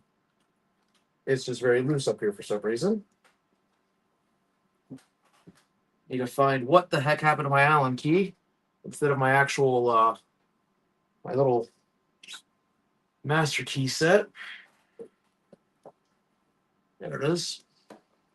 Get a little more torque down with this thing.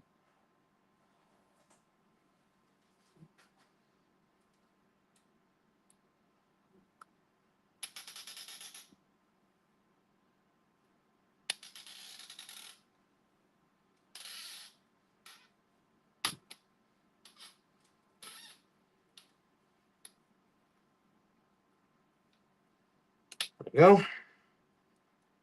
Now it finally went through. Now it's twisting properly.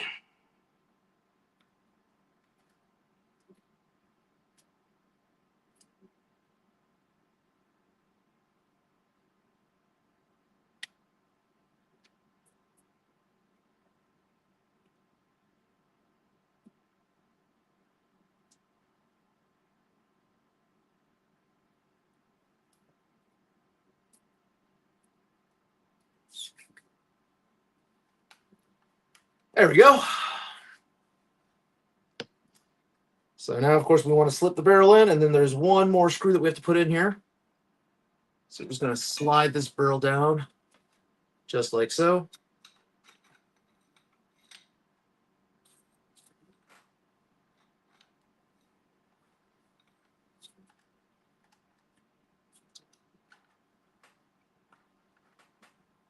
Okay, that rests inside of the actual barrel holder well thingy majig.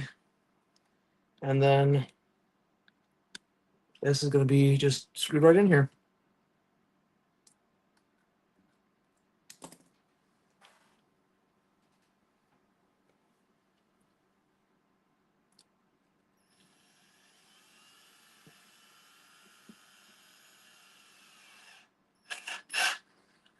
And that holds our barrel in place.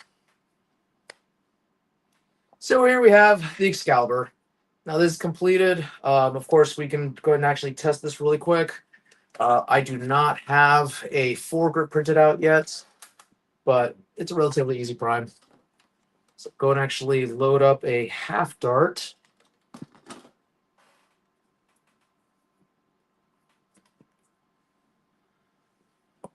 Let's get a magazine here.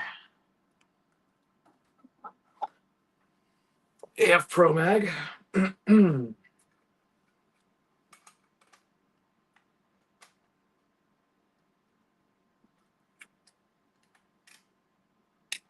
Oh, shit. Great. Wonderful. All right, so we got to disassemble this thing again. Once again, the little mag release got stuck back there. Again, that's a easy fix. It's just a hassle. Oh boy, where's my screwdriver? So we just got to open up the blaster, take apart these two pieces. Thankfully, we don't have to use the tensioning rod anymore.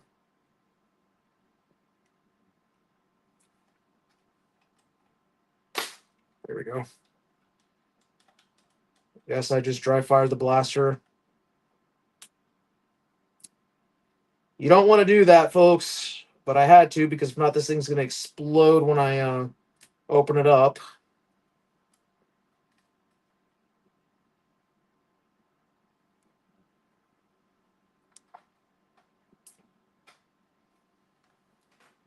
Generally speaking, you shouldn't dry fire a blaster, especially a high-powered one like this one. However, it's a testament to my print quality and the trust that I have in my print quality that I know that it's going to survive a dry fire.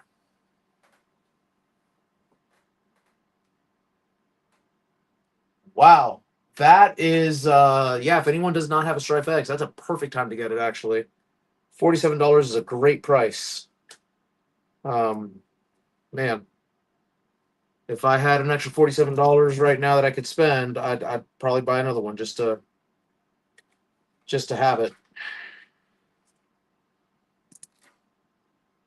Because again, that is a fantastic price for Strife X. Just to give you an idea, for those who do not have a Strife X, standard Strife brand new is $33 generally. That's the modulus Strife on Amazon. And that does a whopping 70 FPS. Ooh.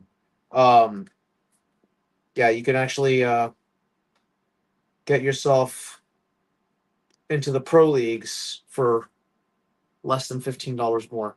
So, yeah, do that. Do that and join the half dart revolution. I'll be honest with you, the Gen 1 Nerf Pro darts are worth it alone. It's a shame that they don't sell those anymore because they were fantastic darts.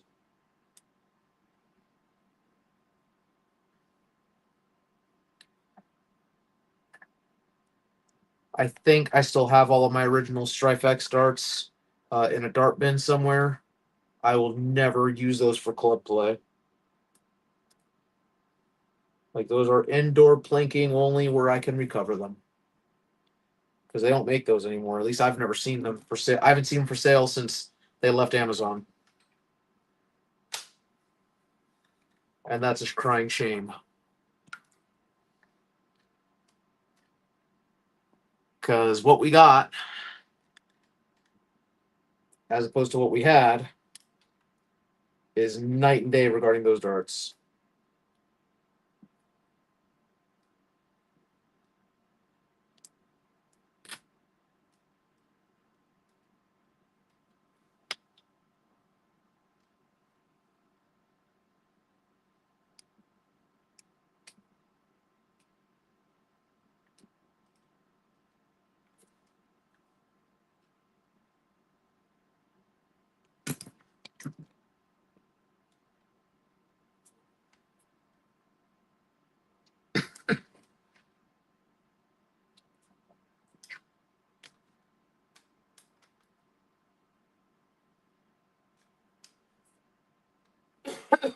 Mm.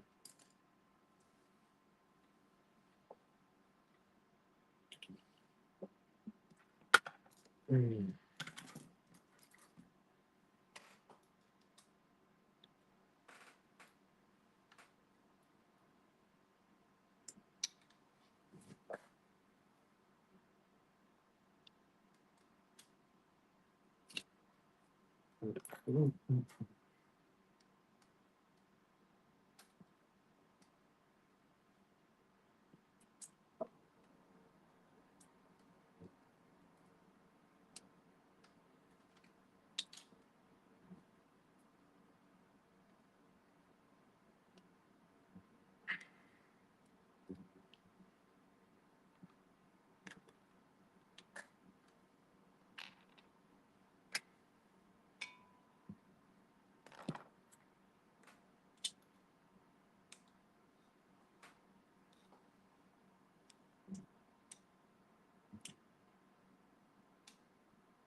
Mm.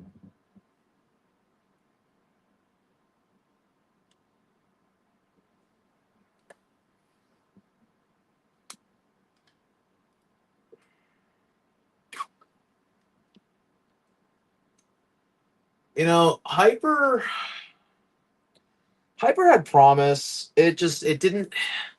Hyper was a blaster, was a blaster design and an ammo design that its market never. It was created for indoor Nerf play, and it never manifested.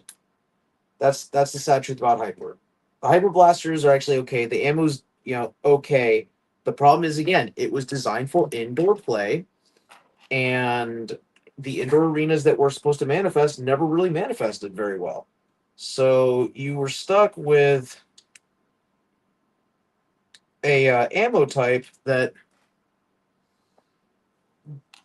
no one could really play outdoors because a lot of clubs just did not allow it because of the fact that you have non-biodegradable ammo. You have ammo that's hard to find in a wooded area or in a grass area. So quite literally, unless you're playing indoors, hyper is not feasible to use, so to speak. Um, and when you have a blaster that's not feasible to use where you're playing at, a lot of people aren't going to buy it. Then you have the same issue that happened uh,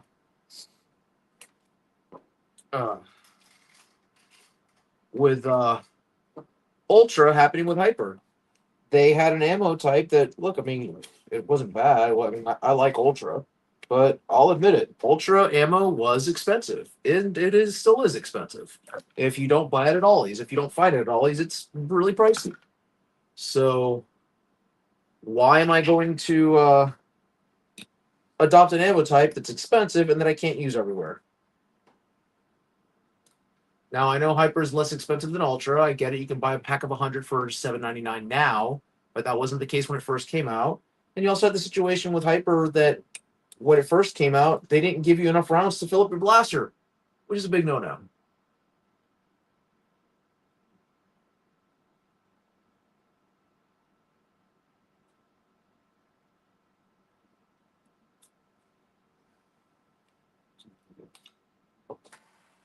Yeah, BB, this is actually an Excalibur build for Gimsmods.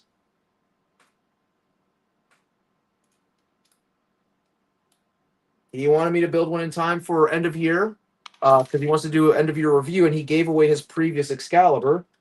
So I am building him one, and I'll be honest, it's my favorite Excalibur I've built so far.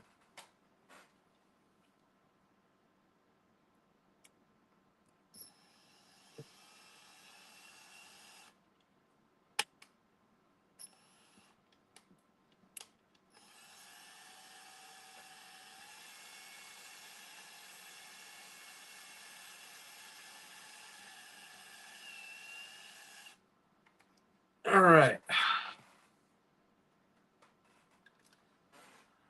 Now, here's the ultimate test. I'm not about to connect to a chronograph, but that connects. That seems like a good prime. It fires. So Excalibur. This one's actually for Gimsmods. As you can see, we went with the metallic red, silver, metallic silver, and metallic black, all PET G. So which is my signature filament, and we're good to go. Uh, Only thing I'm going to print out for him is a foregrip for here. Possibly doing one of the actual thumb hole grips, like I have on mine in similar color scheme. But so what do y'all think? Y'all like the metallic? Y'all good with the metallic red? I think it looks pretty sharp in this crimson red.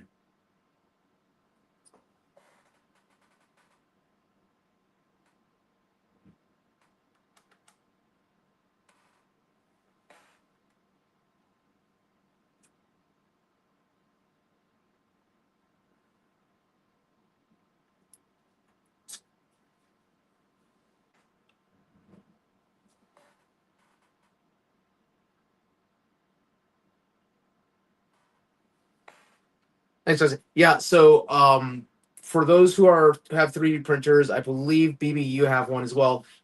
This is actually all the Flash Forge metallic PETG filaments. So this is actually their metallic red. This is their metallic silver. This is just their standard black. So yeah, this is the only PLA piece, which is the orange. I believe this is Inland PLA, which is the same thing as Nissan or some one of the two. Anyways, it's all the same shit. But yeah, they do have a pretty good sale right now, I believe, on Amazon for Black Friday, or for this week. It's all 17.99. Normally, it's 22.99 per roll. This took about 1 1/8 of a roll, almost one whole roll of the red, and then like an eighth of the roll of silver. All in all, everything, just to let you know, the way that I build my stuff, especially when it's something like this, because it's pretty heavy.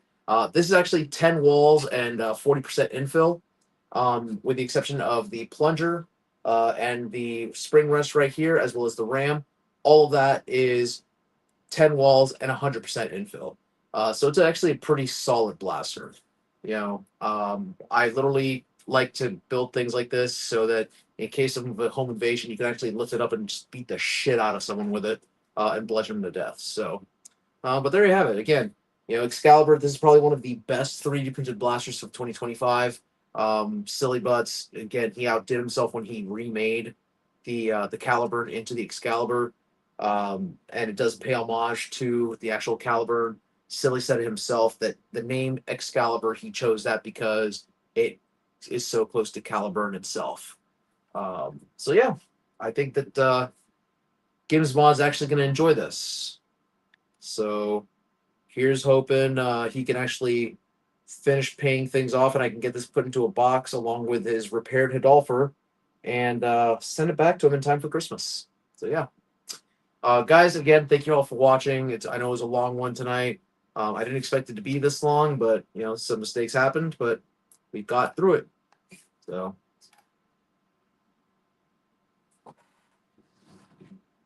thanks, David. Thank you. Um, of those things, just to let you guys know, technically I cannot sell these on my store. However, if you ever want me to print you out something like this, I have no problem taking on a commission and doing the prints, because of the fact that, again, I cannot make this a commercial liability, a commercial sale. I only charge filament plus print time. If you choose to buy me a cup of coffee, quote unquote, that's entirely up to you. But yeah, that's what I do. Is like usually it's like $1 per print hour and the roll of filament. So for example, this right here would cost you maybe, I think it's like $40 for all of prints. So because that's literally filament and 20 hours, 24 hours of print time, and that covers almost the entire blaster. So there you have it. I do want to thank y'all for watching. All right. Until next time, again, I'm going to try to see if I can record something here pretty soon. I will be going live later on this week. I have a couple of blasters here that actually Cyclops sent me. And, Cyclops, he actually sent me something that he wants to see if I can repair it. It's the Awaken blaster. I've never seen this thing before. And there's no internals of it online that I could see. So, yeah, it'll be an adventure. So we'll probably do that sometime this week. Again, y'all have a great night and keep on blasting.